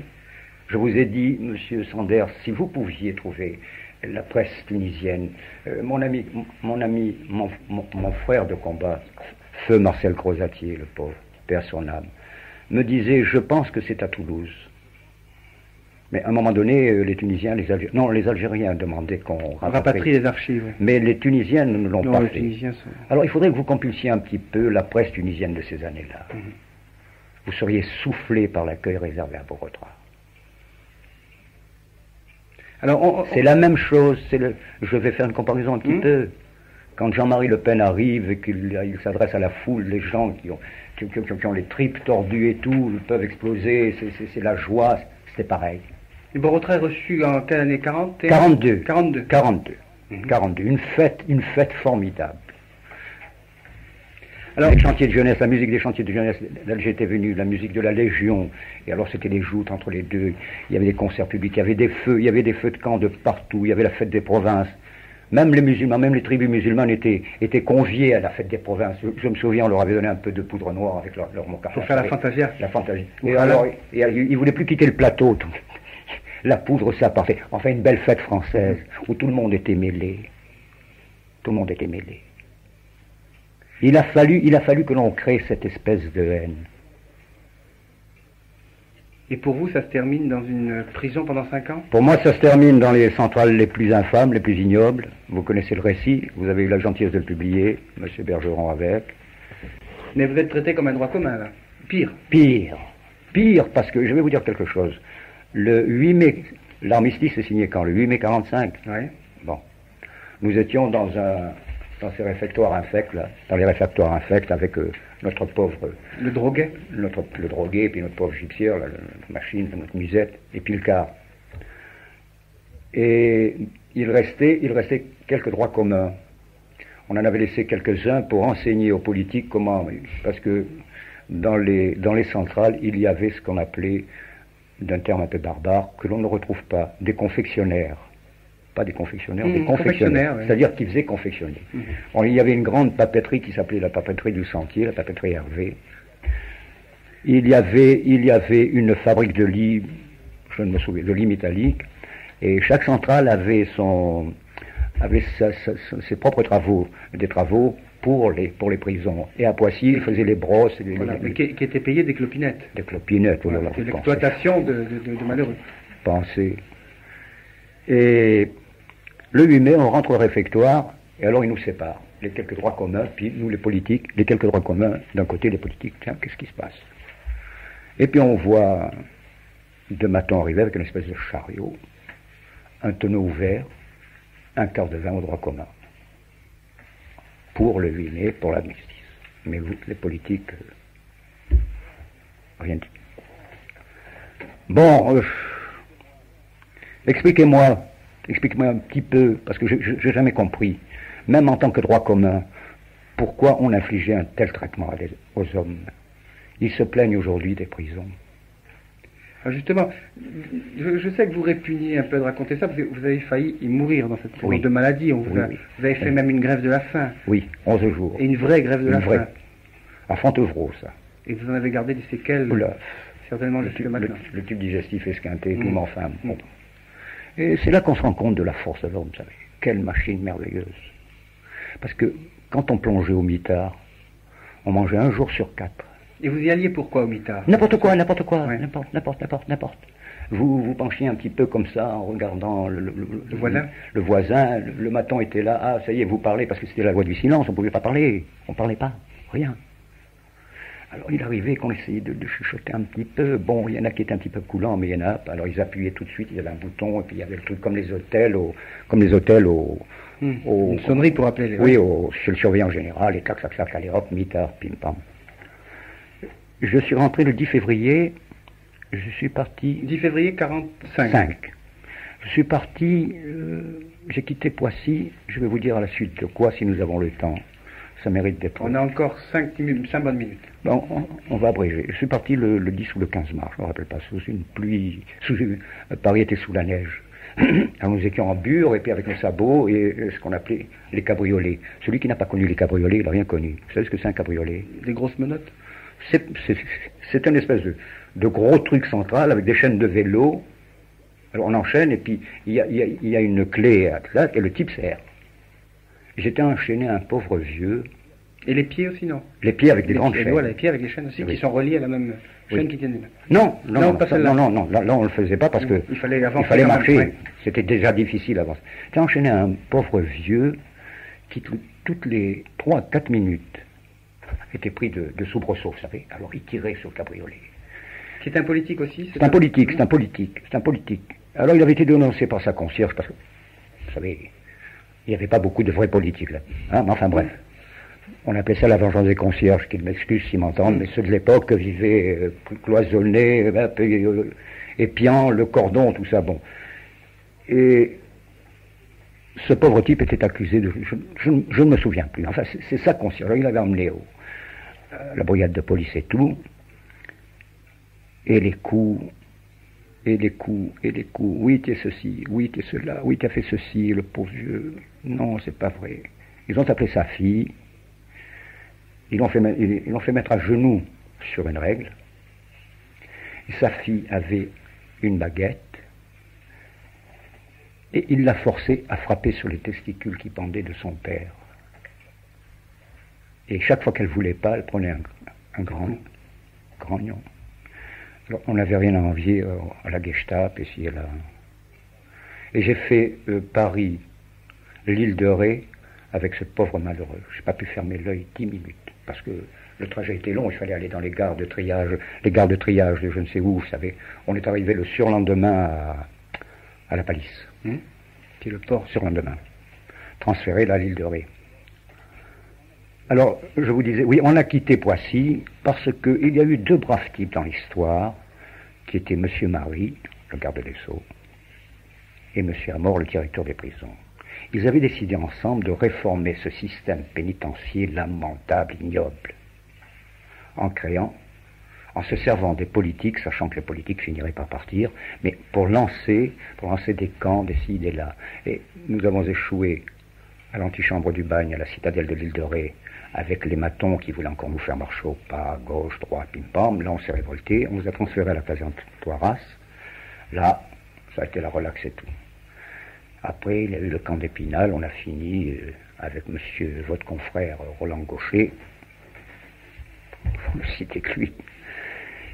Et ils avaient l'intention de se servir pour améliorer ce système pénitentiaire infect, c'est-à-dire ne plus mélanger les jeunes délinquants, les jeunes primaires condamnés pour la première fois avec les vieux roturiers, avec les vieilles carnes de l'année. Et alors, le primaire, on créerait des prisons spéciales, la peine à moitié accomplie aussi ou là, des grâces, etc. Mais une ambiance formidable. Et c'est comme ça. Une certaine dignité. Une certaine dignité. Oui. Et c'est comme ça que, après Poissy et Fontevraud, je me suis retrouvé au camp d'Épinal. C'était pour moi le paradis. Et quand j'ai appris qu'il avait été détruit à cause de la révolte des prisonniers, à la tête desquels se trouvait père son âme, M. Charbonneau, j'ai eu une réaction violente et je disais à tout le monde, si j'avais été là-bas, je ne serais pas arrivé parce qu'on ne détruit pas un truc comme ça. Vous l'avez lu, le livre de M. Charbonneau? Oui, bien sûr. Bon, moi je ne l'ai pas lu. Quand M. Bergeron m'en a parlé, un copain l'avait, j'ai dit, c'est grotesque. S'il avait connu la centrale comme nous, il aurait été heureux là-bas à Épinal. D'autant plus que ça devait servir par la suite. On avait une chapelle.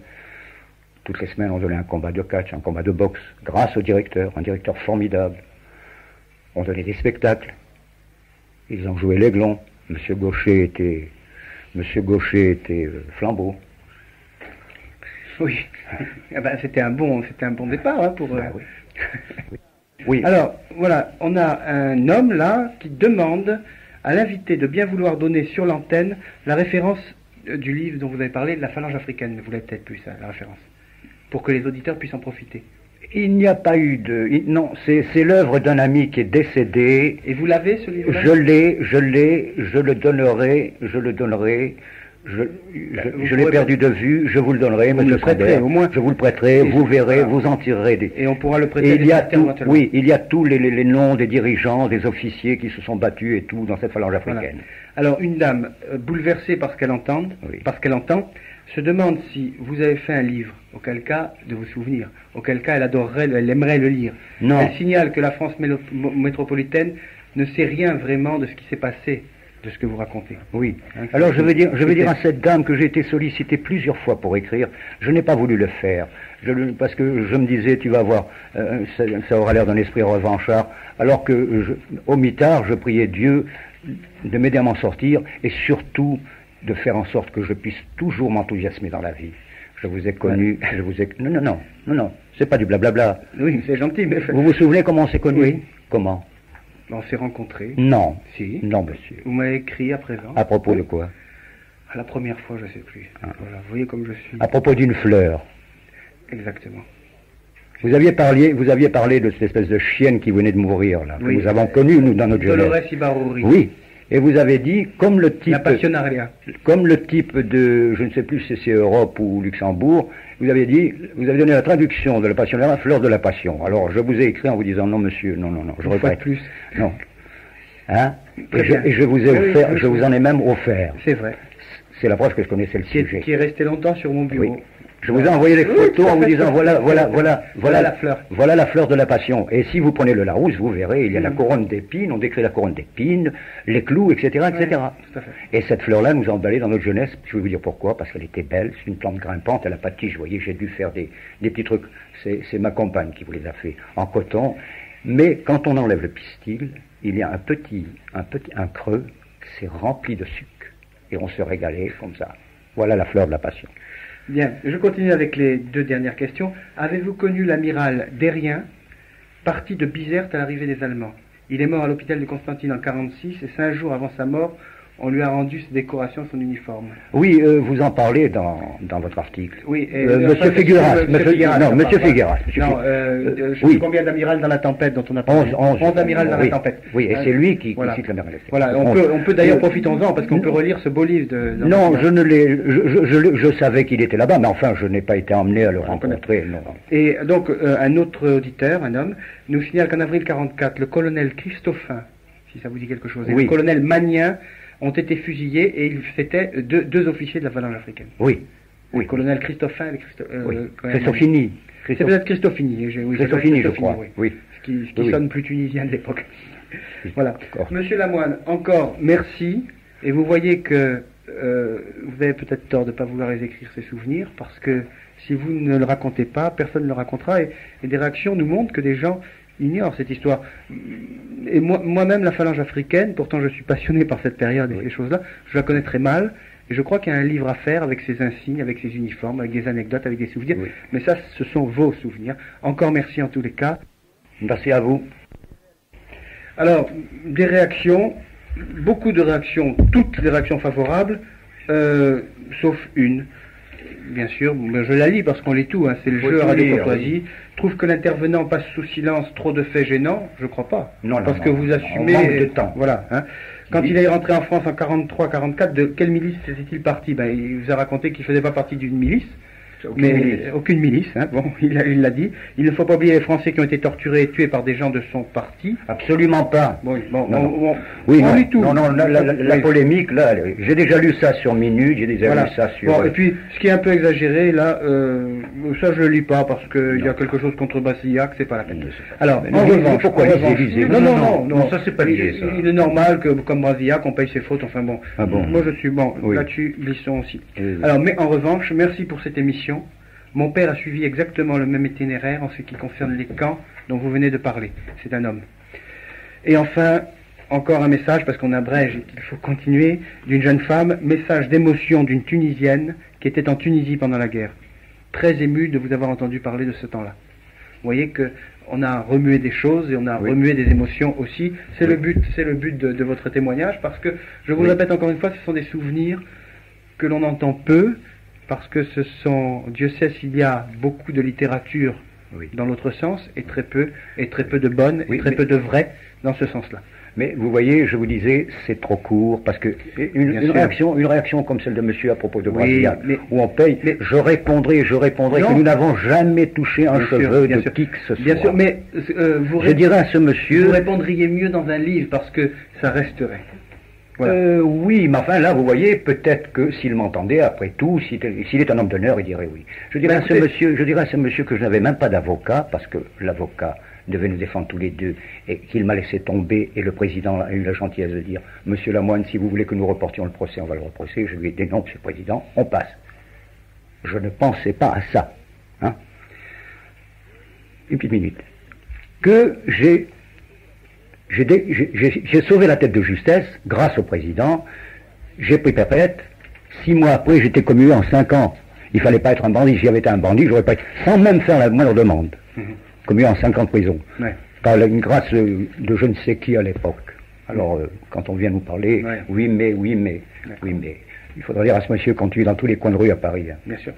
Alors justement, puisqu'on tuait dans tous les coins de rue à Paris, on va sauter dans la banlieue parisienne.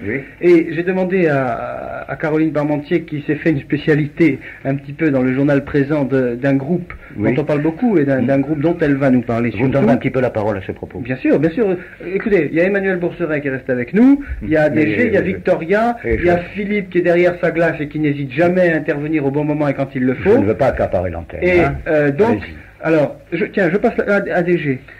Ah oui, vas-y, anime un peu parce que voilà. Non, je vais pas animer du tout. Enfin, je pense que Caroline Parmentier, je vais dire le nom à sa place parce que ça gênera peut-être un petit peu moins pour débuter. Elle va nous parler du groupe Nique ta mère. Alors le groupe Nique ta mère, mais moi-même je fourche.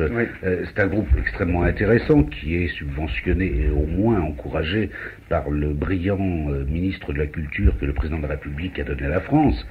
Et ce groupe est un groupe qui, comme son nom l'indique, est délicat. Voilà, je vais justement dire, il y a 2 catégories à peu près de rap en France. On peut dire une rap français, hein, qui se qualifie comme tel. Il y a ce qu'on peut appeler, ce que certains appellent le rap bon enfant. Alors c'est ce qu'on entend sur toutes les ondes. Par exemple, je ne sais pas si les auditeurs connaissent un groupe qui s'appelle par exemple MC Solar. Et qui, alors là, il faut bien savoir que le discours de ce genre de rappeur est très proche de la débilité. Cela, c'est vraiment des paroles d'enfants qui auraient une mentalité de 14 ans, mettons, et encore, mettons de 10 ans et encore mal scolarisés. C'est-à-dire que ce sont des paroles, je descends dans la rue, j'emmène mon chien, je rencontre ma voisine de palier, je souffre beaucoup du racisme. Mais c'est vraiment des paroles, encore une fois, d'enfants de 10 ans mal scolarisés. En fait, ils sont tous issus d'un peuple qui a beaucoup souffert. Oui, alors déjà, là, c'est déjà plus agressif. Mais c'est notamment donc le cas de ce groupe MC Solar qui chante en ce moment Bouge de là, et de ceux qui ont chanté très longtemps, je ne me rappelle plus leur nom, mais qui ont chanté très longtemps et qu'est-ce qu'on fait maintenant, non mais vous êtes fous, etc. Ah oui. Bon, puis alors il existe une deuxième catégorie de rap, alors là qui se rapproche nettement plus agressif, qui se rapproche beaucoup plus, et qui le revendique d'ailleurs, des bandes de banlieue, et qui, alors là on peut classer effectivement là-dedans, le plus beau fleuron c'est Nique ta mère, qui fait partie de la banlieue nord, et il se revendique comme tel. Alors justement, vous vous êtes intéressé au groupe Nique ta mère, et vous êtes aperçu finalement qu'à travers des émissions de télévision, et pas les moindres, puisque ils sont passés à Mon Zénith de Niso, et puis récemment un mensuel de rock, Best, leur a consacré des pages, une couverture glacée, etc. Qu'on retrouve sur beaucoup de commerces d'ailleurs. C'est beaucoup de commerçants. Justement dire aux commerçants, NTM pour eux ça leur dit rien du tout, je suppose. Alors qu'ils lisent, qu'ils commencent par acheter le magazine et qu'ils lisent les propos tenus par Nick ta mère, parce que eux ne se cachent pas de s'appeler Nick ta mère et ils le disent. On s'appelle Nick ta mère et c'est pas gratuit. Et on va vous dire pourquoi.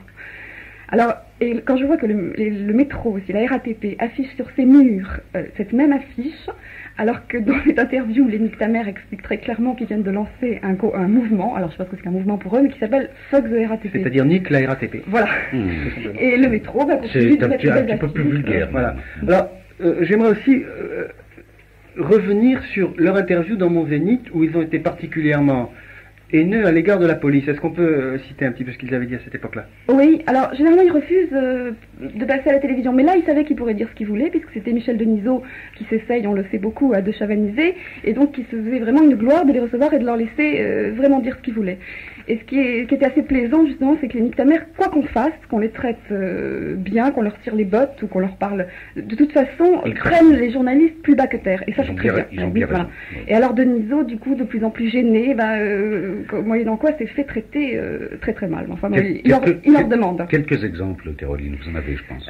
Oui, par exemple, il a cru très malin, il a demandé comme une grâce si les trois Nick ta mère, alors qui étaient là, qui se tenaient complètement avachis, qui ructaient des gros mots, enfin, il leur a demandé, alors lui il avait son costard, il leur a demandé est-ce que vous m'accepteriez, moi avec mon look plutôt BCBG, vous m'accepteriez dans le groupe Nick ta mère?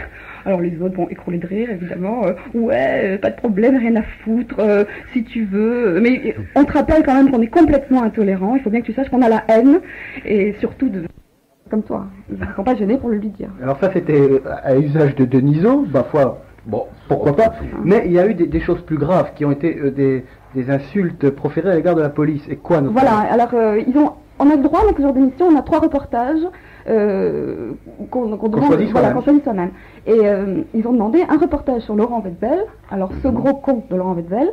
Et je m'excuse pour les auditeurs radio. Je ne fais que citer entre guillemets. Non, mais si on ne dit pas les mots, on ne parle de rien. À ce moment-là, on dit aussi NTM comme tout le monde, et puis on laisse les commerçants mettre du NTM sur leur devanture. Alors ça rigolait sec sur le plateau, parce que Michel Denisot leur a dit, bon alors qu'est-ce qu'on envoie maintenant? Eh bien on envoie le reportage sur la police.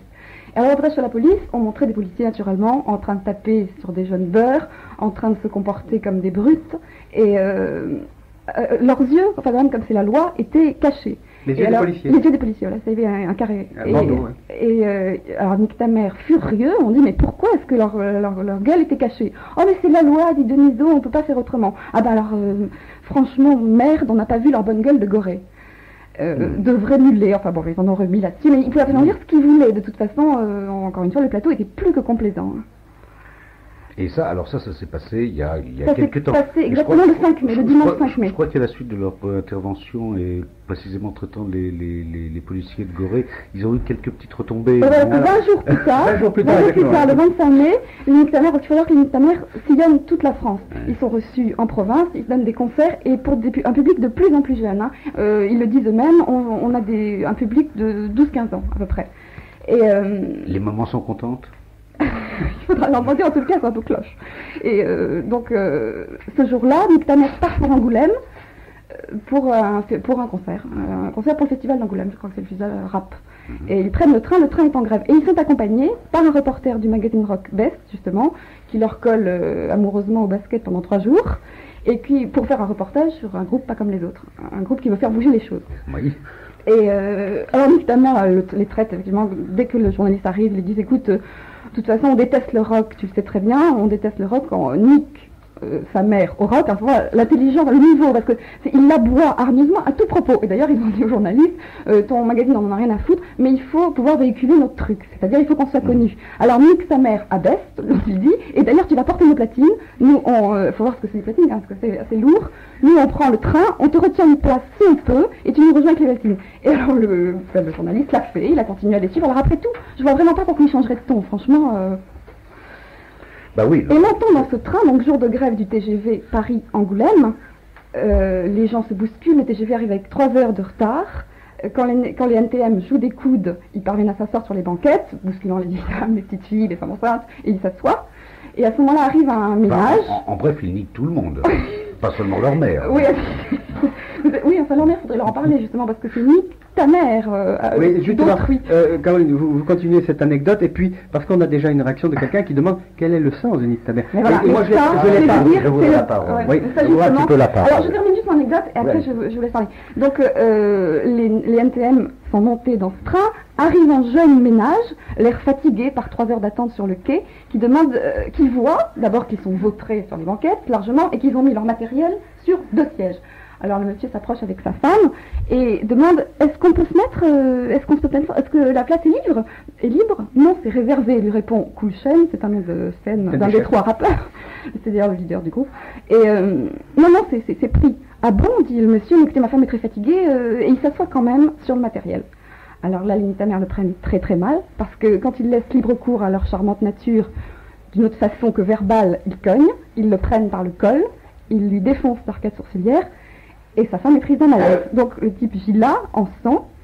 Et pendant ce temps arrive le journaliste avec ses platines. Dans le train.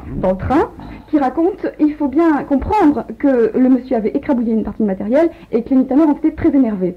Seulement quand même, il y a eu des témoins, la police arrive. Alors les policiers qui regardent un peu la télévision, ou du moins à qui ça a été rapporté, les reconnaissent et leur disent alors comme ça on a des gueules de gorée.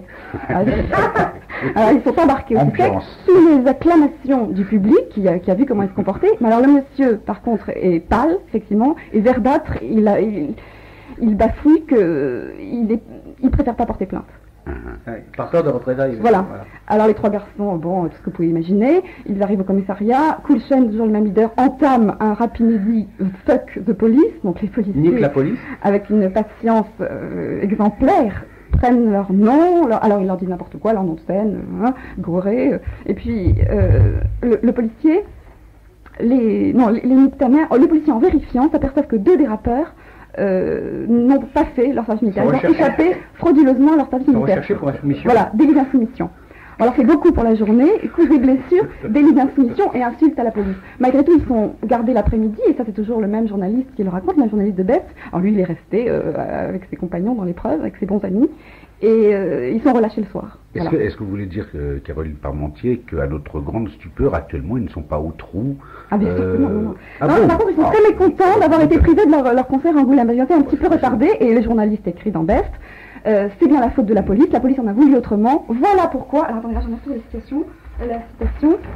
En plus, c'est tout à fait symptomatique, parce que à Angoulême, bon, ils auraient pu retrouver M. Boucheron, qui est quand même aussi... non, ils n'auraient pas pu le retrouver. Plus maintenant, mais M. Boucheron, d'ailleurs, qui... La police en a voulu autrement, voilà pourquoi les NTM ont une raison d'être, une de plus, voilà pourquoi ce n'est pas eux qu'il faut montrer du doigt, voilà pourquoi je les aime, ni martyrs, ni complices, juste lucides et géniaux, l'arrogance instinctive en plus. Voilà, ça c'est signé par le journaliste de Best qui a porté leur valise, leur platine, et Voilà. qui s'est fait En fait, cracher. là, ça touche, c'est hallucinant. Il s'appelle David Dufresne. ce Oui, journaliste. il faut dire son il nom. est très content et vraiment il leur Et demande. du frêne, c'est du bois dont on fait les pipes apparemment. Alors, Caroline, on fait une petite pause entre nous, pendant que vous préparez une autre anecdote, parce que, effectivement, quel est le sens de Nique ta mère? On l'a pas expliqué au départ, parce qu'avec nos vieilles habitudes pieds noirs, on s'est dit que tout le monde le sait. Oui. Mais je le dis en 2 mots, et je vous passe la parole, monsieur Lamoine, parce que vous le savez aussi. Je suis pas pied noir. L'expression, c'est... Oui, mais parce que toi, tu es un grossier personnage. Et donc, tu le sais. Mais l'expression, la véritable expression, c'est une insulte très grave. C'est une insulte très Mais c'est grave la qui pire, je crois qu'on ne peut pas aller plus loin. Je nique ta mère. C'est-à-dire qu'on ne peut pas aller plus loin dans la souillure, dans l'insulte et la dégueulasserie. Oui, on et c'est peut. devenu Oui, on je peut. nique ta mère, qui est devenu nique ta mère. Qui est l'insulte la plus grave. Alors, monsieur Lamoine, je vous laisse la parole. Bon, alors moi je vais profiter de ça pour m'adresser en même temps, vous m'excuserez, au monsieur qui tout à l'heure m'a condamné, alors que nous avons abandonné nos situations, notre jeunesse, parce que nous aimions notre pays. Et je voudrais en même temps lui dire, s'il se trouvait devant ces 3 ignobles-là, qu'est-ce qu'il ferait? Je vois d'avance ce qu'il ferait. Vous m'excuserez, il ferait de l'huile. L'expression nique ta mère est terrifiante. Elle vient de l'arabe. Nicky Mac. Voilà, je vous le dis en arabe. Mais il y a pire. Vous avez écrit un jour là-dessus, et je voulais vous répondre. Il y a pire dans l'ignominie. Il a Nicky Mac et Nick Bebek. Si je n'arrive pas, je m'excuse. Il faut s'excuser auprès des deux. Si je n'arrive pas à niquer ta mère, Je niquerai ton père. Je niquerai ton père, n'aie pas peur. C'est terrifiant. Mais lorsqu'un jeune musulman à Tunis était attrapé à dire ça, ses parents, sa mère, son père, ses voisins, des étrangers, l'auraient égorgé pour un truc comme ça. J'ai le cœur serré qu'une jeune femme française, une belle petite femme de chez nous, est à écrire des articles en employant cette expression. J'en tremble de colère. Où on en est arrivé? On nous a jetés en prison au bagne parce que nous aimions notre pays. Voilà le résultat. Ça, c'est le résultat. Et il faut payer. Dieu est là. Voilà ce qu'il donne. On ne fait pas souffrir impunément des gens. Voilà. Hein? Qu'est-ce qu'il ferait, le monsieur qui nous a condamnés devant ces trois-là? Qu'est-ce qu'il ferait? Qu'est-ce qu'il ferait s'il tombait sur sa fille ou n'importe quoi qu'il la viole devant lui? Qu'est-ce qu'il ferait? Enfin, pour l'instant, ce groupe n'en est pas encore là. Oui. Il en est là en parole, ce qui est déjà... Oui, oui, mais il invite à ça. C'est une invite. Bien sûr. Le nom lui-même devrait être interdit. Parce que les bas instincts de l'homme ressortent avec des trucs comme ça. Alors, les bas instincts de l'homme... Hypocritement... C'est une incitation aux bas instincts. Mais quand je dis hypocritement, c'est hypocritement parce que eux, encore une fois, le revendiquent, ils l'aboient, ils le proclament. Et mais les médias continuent à les appeler NTM et même suprême NTM, tant qu'à faire.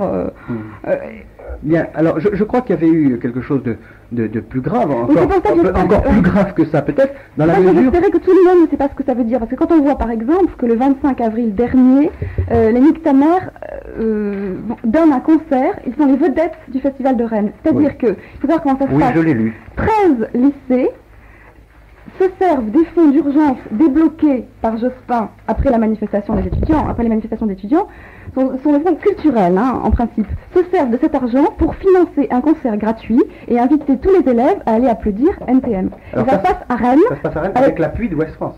Alors voilà, d'abord du maire socialiste qui lui prête carrément un espace qui s'appelle le Parc aux Bois. Alors est-ce qu'on peut chiffrer? Ça représente quoi? On a les chiffres là, on sait combien ils ont touché pour ça. Bon, on ne sait pas combien ils sont payés. On sait en tout cas que une partie des fonds qui ont été débloqués par... On a le chiffre. C'est 3 000 francs par lycée, soit 13 lycées, en tout 4 millions de centimes, débloqués par l'éducation nationale, qui ont servi à ça. Plus leur déplacement, bien sûr, et l'hébergement et le reste. Oui.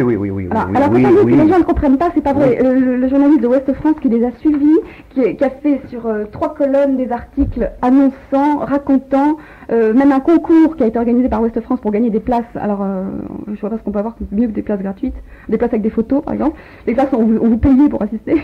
Et c'est pas vrai que le quotidien Ouest France ne sait pas ce que veut dire NTM. Alors, eux n'emploient que NTM, effectivement. Ils n'emploient que cette expression-là. Et donc Nick ta mère s'est produit devant les élèves des 13 lycées impliqués. Des affiches, des circulaires avaient été distribués en cours pour expliquer. Alors on parlait pas trop de Nick ta mère, mais on expliquait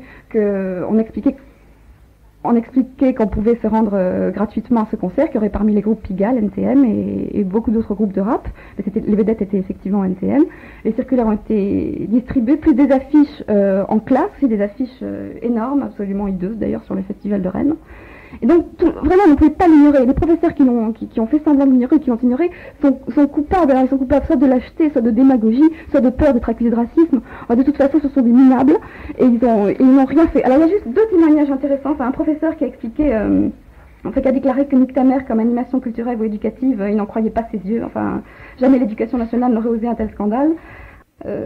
Alors un élève, lui, a dit quelque chose d'assez intéressant. Il a expliqué effectivement qu'est-ce qu'il peut y avoir de pire que Nick ta mère, de plus abject. Ce qui me tue, c'est que tous les élèves gobent ça sans réaction, amorphes et passifs, prêts à avaler tout ce que leur servent leurs profs aux ordres de l'éducation nationale. C'est promis, l'année prochaine, je monte le groupe NTP, nique ton prof ou nique ton proviseur. Je demande le piston de la mairie et les finances du lycée, et ils sont encore capables d'accepter. Et ça, c'est vraiment très très vrai, parce que qu'est-ce qu'il y a de plus démagogique que ce genre de professeur?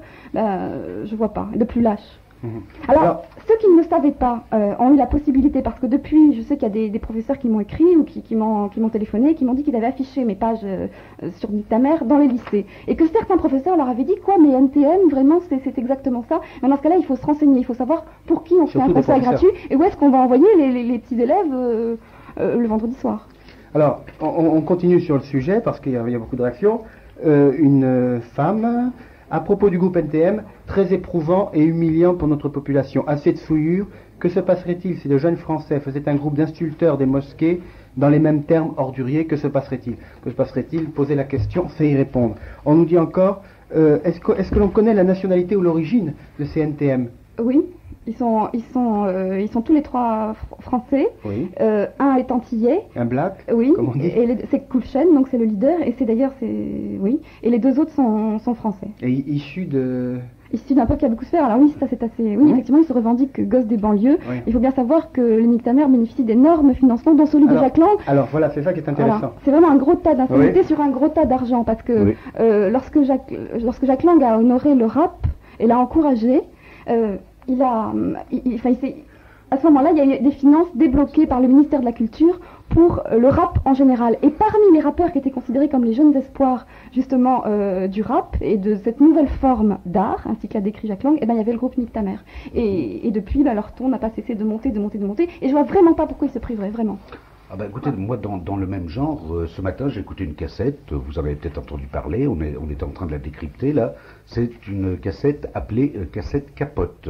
C'est à la gloire de la capote. Alors il y a des paroles tout à fait. Mais qui est vendu. Extrêmement. Alors je te signale, Alain, que tu devrais lire Présent. Bien sûr, je Ce serait devrais. pas mal, parce qu'il y a eu une Mais intervention. mon abonnement arrive en Nouvelle-Calédonie. Voilà, tu il y a m'excuses, eu une intervention de Pierre Durand au Conseil régional d'Île-de-France pour demander s'il était bien utile de subventionner cette cassette qui, comme tu l'appelles la cassette capote, c'est son nom, est offerte avec un préservatif.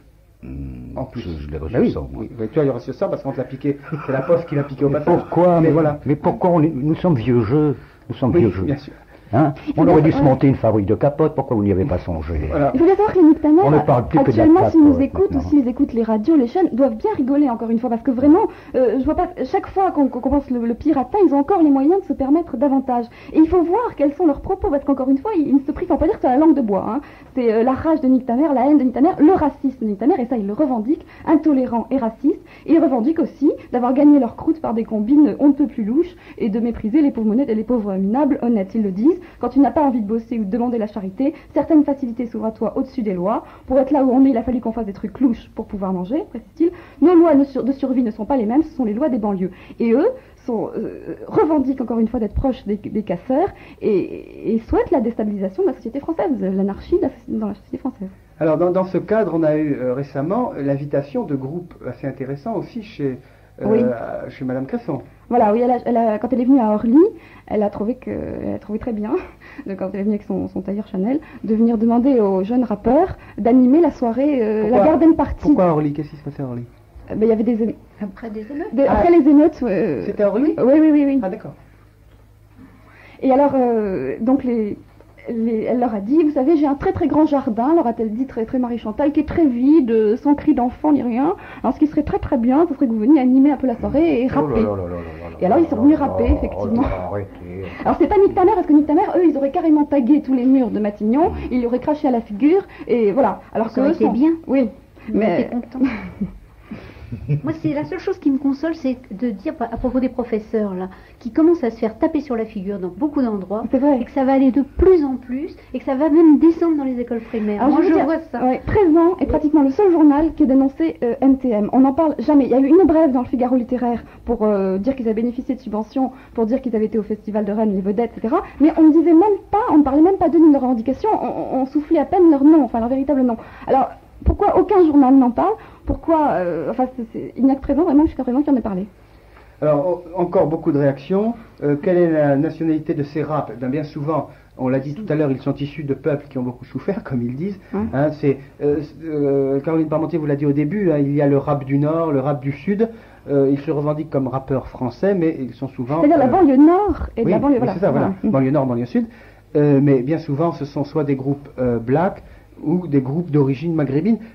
D'ailleurs, les groupes se haïssant bien souvent les uns les autres parce qu'appartenant C'est ça, exactement. à des bandes. C'est des bandes, c'est ça. Voilà. Ce sont des bandes et se faisant la guerre. Hein. Un homme nous signale, et il a raison, qu'il est outré par les tags qui sont, disons-le en passant, non pas une forme d'art comme on essaie de nous faire croire, enfin qui peut le croire, mais très souvent des messages entre drogués. D'ailleurs, le groupe Nic ta mère a son tagueur, il a son artiste qui, le jour de l'émission du Zénith, a tagué largement les murs du studio. Voilà. Et alors on leur a dit effectivement vos deux formes d'expression artistique, ce sont le rap, donc la musique, et le tag, le dessin. Alors le tag, dont je vous rappellerai que la station Louvre récemment a été complètement défigurée. Hein, ça a coûté plusieurs centaines de millions de centimes en tout cas, et ça a quand même réveillé quelques sénateurs qui vont à leur train, mais un groupe de sénateurs RPR, me semble-t-il, a déposé une loi pour demander comment la loi s'est appliquée, et il existe une loi contre ceux qui dégradent les monuments publics, etc.,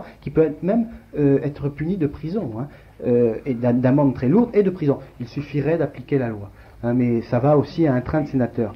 On nous dit encore, je suis outré de ce que j'entends, la faute en vient au gouvernement, ces gens du gouvernement niqueraient leur mère pour avoir des voix. C'est cru, mais c'est exactement, vous avez compris la chose. L'exemple, effectivement, l'exemple vient de plus haut, en la personne de Jacques Lang, le gouvernement socialiste. Il y a eu une université subventionnée. Mais monsieur Mitterrand lui-même, le chef de l'État, est allé à Blois. Est allé à Blois. Il y a eu une émission complètement hallucinante où on le voit au milieu des rapports de Blois. Vous savez, mes enfants, je peux vous donner un petit avis. Il ne faut pas s'attarder à ce que fait monsieur Lang, monsieur Mitterrand, on le sait. Non, monsieur. Comme dit un copain qui, hélas, le dit dans le mauvais terme, le verre est dans le fruit il est prêt à tomber. Alors, fonçons, ayons des réactions dures, vous dans vos articles, bravo, je les adore, je vous le dis pas parce que vous êtes là. Mademoiselle Parmentier, dans ses articles et tout, bon, elle informe, monsieur Sanders, vous, jeune homme et tout. Il faut mettre ça, il faut les mettre à plat, il faut en faire des carpettes. Qu'est-ce que je m'en fous que ce soit monsieur Lang, il ne m'intéresse pas. Le jour où il partira, de toute façon, il nous aura laissé ça. L'héritage sera pas bien beau. Alors, c'est à vous, les journalistes, de taper fort, dur, bien, comme on l'aime. C'est ce que les gens attendent. Mais vous comprenez bien, monsieur Lamoine, et vous le savez aussi bien que nous, que l'émission qu'on fait ce soir, là, sur ce sujet, là, il n'y a que sur Radio Courtoisie 95.6, je le rappelle, c'est pour ça qu'il faut aider, hein, on a oublié de lancer un appel, aidez, abonnez-vous, soyez derrière Radio Courtoisie, parce que c'est notre espace de liberté qu'il faut agrandir, parce que si on ne le dit pas ici, vous ne l'entendrez nulle part ailleurs, et vous entendrez ailleurs ce que Caroline Parmentier vous disait tout à l'heure, c'est Mon Zénith de Denisot, où on leur met le tapis rouge, où on leur cire les pompes, où on leur porte les platines, où on essuie les crachats qu'ils envoient, et où on fait rebondir à coup de subvention leurs insultes graves et leurs souillures.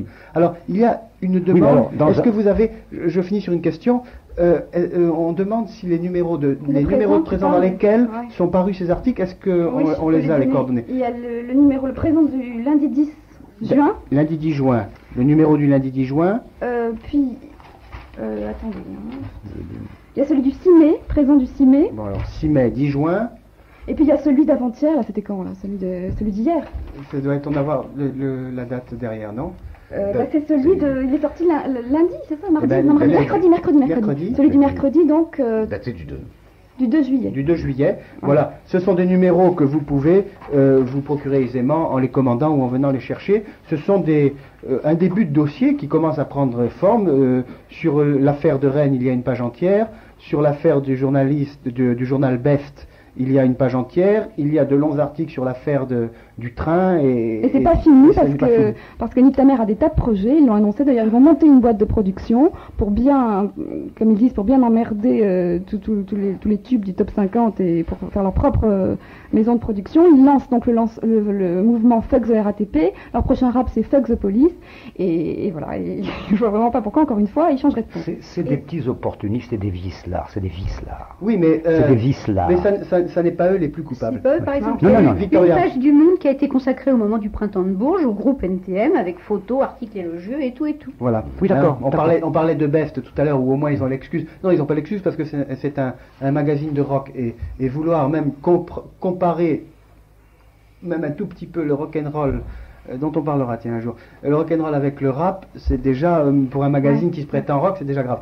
Mais c'est le Monde, c'est l'institution, c'est Jacques Lang, c'est Madame Cresson, c'est Mitterrand à Blois. Ces gens-là ne sont dans ce créneau-là que parce que c'est la voie royale qui leur est tracée. Ils n'existeraient pas ni en musique, ni dans leur bande, ni en banlieue, avec un minimum d'autorité ou de dignité. Voilà. J'ai un petit mot à dire sur le Monde, d'ailleurs. Oui. J'ai un petit mot à dire sur autre chose, parce que Serge de Beketch, dont nous occupons actuellement l'espace, d'abord m'a dit de saluer tout le monde, bien évidemment. Je le vois demain, je le retrouve en Italie demain, s'il veut bien m'accueillir, après ce que j'ai dit sur sa silhouette. Mais en tout cas, il m'a dit aussi de parler du journal, d'une autre, de Minute La France, qui est sorti aujourd'hui, et qui consacre sa une aussi à une affaire tout à fait incroyable, tout tout à fait extraordinaire.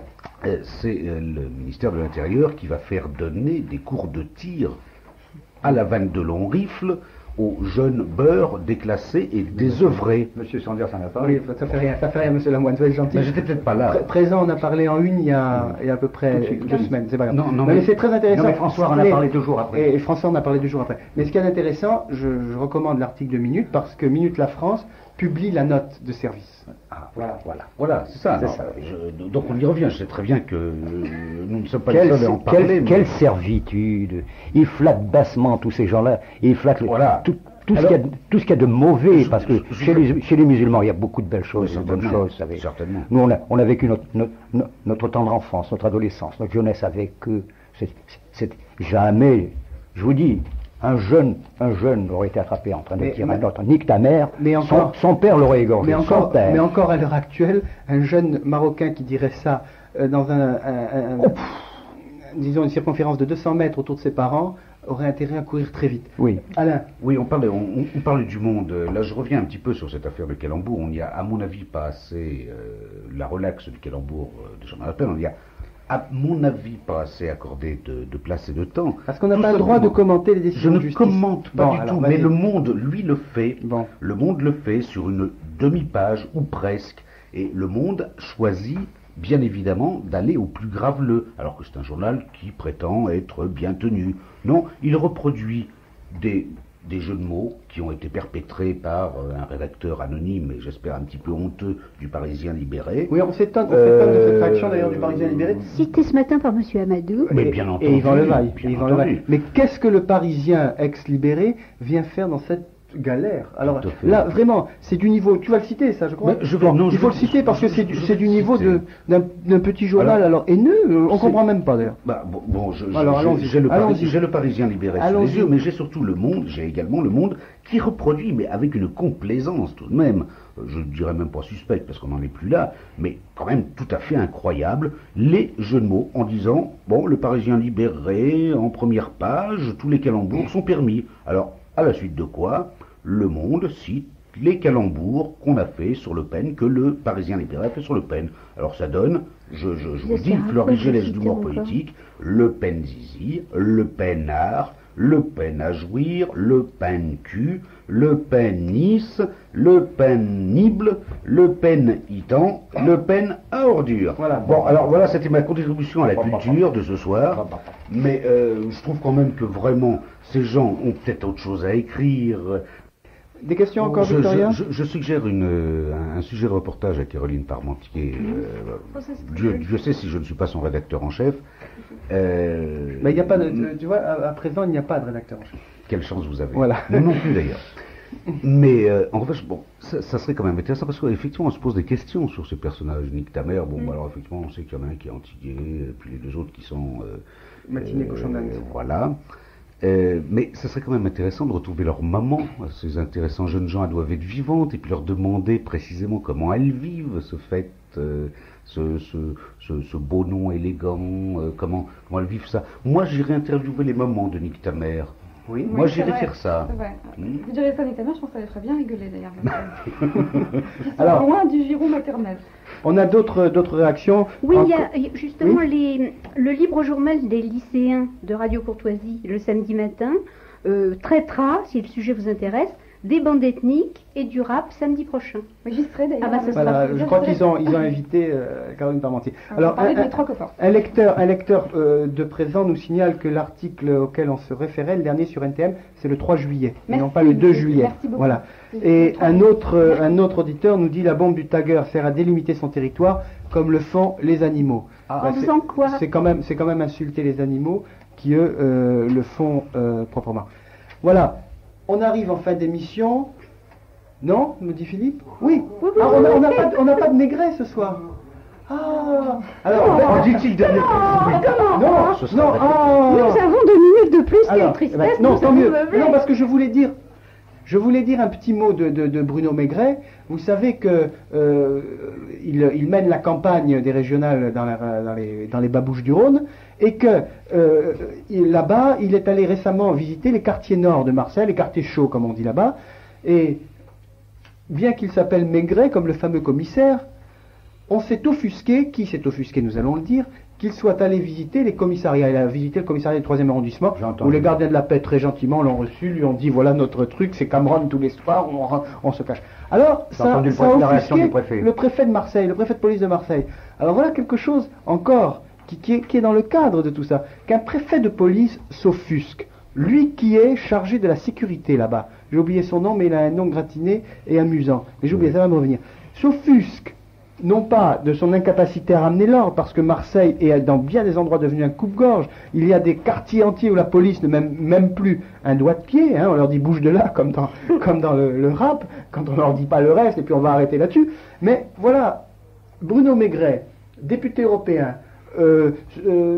délégué du Front National, qui visite un quartier, il y aurait un endroit de France qui lui serait interdit. Premier point.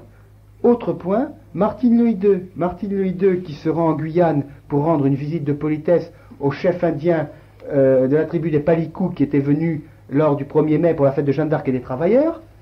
Elle se rend de Cayenne à Saint-Georges-de-Lorenoc par un vol régulier d'Air Guyane. Là, la piste est encombrée par des voyous, des manifestants, des gens bien souvent venus du Suriname voisin ou du Brésil d'ailleurs, des immigrés en Guyane.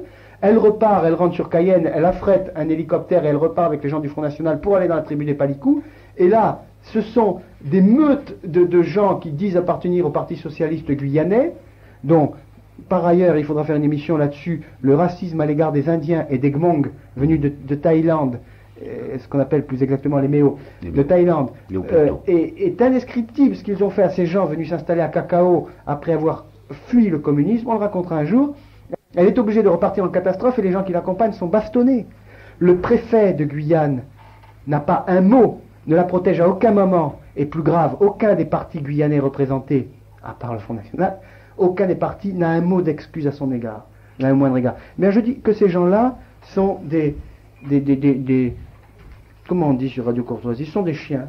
Et que ces choses-là, comme l'a dit notre ami Lamoine tout à l'heure, se paient. On paie quelque chose. Ça n'est pas, si on croit en Dieu, c'est vrai qu'il y a quelque chose. Si on n'y croit pas, c'est dommage parce que ça incite à y croire. Et ça ne pourra pas durer comme ça. On n'ira pas très loin. Madame Loïdeux, voilà. Madame Loïdeux est venue la semaine dernière nous raconter son histoire. C'est Philippe qui me dit ça. Voilà. On la rappelle parce que c'est dans le même cadre. Une dame salue Mademoiselle Parmentier. Elle lit tous les jours présents et ouvertement. Il est bon de dénoncer les faits, mais cela ne suffit plus, il faut agir. Comment agir, de quelle façon? Elle est partante pour toute action. La première action, c'est déjà de ce qu'elle fait, c'est de s'affirmer, de lire partout où elle est, sans honte, présent, National Hebdo, Minute, de le dire, de le faire connaître, d'écouter Radio Courtoisie, de militer dans les partis qui sont les plus en pointe dans cette dénonciation et depuis plus longtemps que n'importe qui. D'informer les gens, il ne faut pas hésiter à entrer dans les commerces, à leur dire mais vous avez vu votre avis, je l'ai vu partout, des épiceries. Et je l'ai vu à l'entrée de café dont je sais bien souvent parce que les gens sont aux antipodes de NTM et que NTM ne mettrait pas les pieds impunément dans leur café. Non, je pense que sur le numéro de Best, il y a simplement NTM. Et ils ont un contrat de location d'un petit emplacement et on leur a mis une couverture de... Ils ne savent même pas de quoi ça cause. Non, une dame qui nous remercie tous pour cette bonne émission. Ça fait plaisir, c'est des choses qu'on aime bien, un petit compliment. Et on vous demande si éventuellement de faire une enquête sur l'école Fénelon catholique de Cambrai qui invite les enfants dans l'école à écrire l'alphabet dans le style tag. Ah, je me demande... Voilà, c'est pas mauvais, Fénelon, son nom c'était de la mode Fénelon et ça c'est de la meute Fénelon maintenant. Tiens, pour ABG, on lui signale que la tour de Pise est en effet en train de se redresser. De 3 minutes. Oui, mais elle bouge depuis très longtemps. Elle tombe, elle remonte. La tour de Pise. Ils ont fait des grands travaux. Dire ça va pas être de maquette qui va aider à la redresser. Oui, et puis remarque, si tu prends une petite muflée, tu la redresses facile. Oui, hein, tu la vois droite. Bon. Encore un message, bien souvent dans le même sens, je les lis au fur et à mesure qu'ils arrivent, bouleversé de voir le degré de bassesse où le gouvernement nous mène, indigné du peu de réaction des parents en particulier. Victoria? Non, plus rien d'autre? Oui. Et des professeurs, les professeurs sont très coupables. Si, il y a aussi Sony, mais ils vont se faire taper, c'est bien fait. C'est Sony qui est à blâmer, NTM leur rapporte beaucoup d'argent. Oui, alors Sony, je crois que c'est... Vous n'avez pas la cassette, là, il y a une cassette qui a été éditée, non? Voilà, bon, cela dit, ces petits NTM qui bouffent la société, savent utiliser la société. Leurs cassettes sont en vente C'est à ce la qu'ils disent, FNAC. d'ailleurs, Sont ouais, en vente à la ouais, FNAC. c'est Et, pardon, ils niquent la société. Et à partir C'est du tout à fait moment vrai. où il n'y a pas de résistance, ma foi, Ils auraient bien tort de se est-ce priver, hein. est-ce les vrais coupables? Est-ce les vrais Il le coupables? dit très simplement, la mentalité, la vraie mentalité Non, je missionnaire, vous dis, c'est d'entrer dans le système et de se faire le maximum de thunes. Je vous dis, Voilà. ce sont des petits visseurs qui ont compris le coup. Qu'est-ce que c'est ça? Là, vous avez quand même des candidates Oui. partant pour une soirée avec vous, car elles aiment les mêmes danses que vous. Ah ben, Téléphonez, très gentil. téléphonez. Oui, mais ça se passe hors micro, ces choses, quand même. C'est très gentil. Hors micro, Pour un naturellement. Bien, je crois qu'on arrive en bout d'émission. Non? Non, Ah, mais c'est très bien, tout le C'est la temps. première Bon, fois alors, qu'on parle eh bien, oui, mais L'annonce on a de bien fin. respecté, je suis content parce qu'on a respecté à peu près nos horaires et on a même le temps de lire ce qui reste comme, alors, un auditeur. Monsieur s'étonne que Monsieur Sanders ne connaisse pas ce cours. Je connais ce cours de France qui s'occupe des harkis, dirigé par Charles de Mauduit, car il y a aussi Monsieur Collet, que je connais très bien. Alors je donne l'adresse de ce cours de France. Bon, alors l'adresse de ce cours de France, mais pourquoi j'ai pas voulu parler de ce Tout cours à de France? l'heure, tout à l'heure, vous aviez fait c'était- des réticences. Ah non, c'était pas moi, c'était la jeune femme, je crois. Oui, Alors je oui. donne ce cours de France qui s'occupe des harkis. Je le sais, je connais bien Monsieur Collet, c'est vrai. Je connais bien Monsieur Collet. Alors l'adresse c'est 29 rue de Sablonville, 92 000 ou 92 000 quelque chose, Neuilly-sur-Seine. Voilà l'adresse de ce cours de France. Une dame de Grigny nous signale que le maire de Grigny a fait une réunion de tous les services de santé pour demander qu'on fasse des visites gratuites à tous les Turcs. Tu devrais lire avant. Oui, non, mais j'essaie de déchiffrer parce que je comprends pas tout. Fait partie du secours catholique et ne voit que des étrangers qui arrivent attirés par le laxisme. Oui, j'ai l'impression que la mairie, si je comprends, je résume la chose, que la mairie de Grigny et le maire de Grigny s'occupent beaucoup plus des étrangers que par exemple des harkis. Hein. Et là, alors là, Philippe me fait un truc, on dirait Robespierre en train de dire à Danton vieux, terminé. Et maintenant, à la tour de Mel. Ici Radio Courtoisie, la radio libre du pays réel et de la francophonie, programme national. Vous venez d'entendre le libre journal de Serge de Beketch, présenté ce soir par Alain Sanders, diffusé en direct le mercredi 3 juillet de 18 à 21h et en différé le jeudi 4 juillet dans la nuit de 2h à 5h et dans la matinée de 7h30 à 10h30. N'oubliez pas que Radio Courtoisie est une radio culturelle associative. Afin de sauvegarder une indépendance absolue, Radio Courtoisie refuse toute ressource publicitaire. C'est grâce à ses auditeurs que vit Radio Courtoisie. Pour nous aider à demeurer libre, adhérez à notre association. La cotisation annuelle minimum est de 200 francs. Adressez votre chèque à Radio Courtoisie, 61 boulevard Murat, 75 016 Paris. Si vous le désirez, nous pouvons vous faire parvenir un enregistrement de ce libre journal. Commandez les 2 cassettes correspondant aux 3 heures de l'émission pour le prix global franco de port de 130 francs ou 95 francs seulement si vous êtes adhérent de notre association. En envoyant des chèques distincts pour la cotisation et pour les cassettes, vous faciliterez la tâche de notre secrétariat bénévole. Par avance, merci. Notez Radio Courtoisie, 61 boulevard Murat, 75 016 Paris. Eh bien, merci d'être resté avec nous jusqu'au bout et nous nous retrouvons la semaine prochaine si Dieu le veut. Le bataillon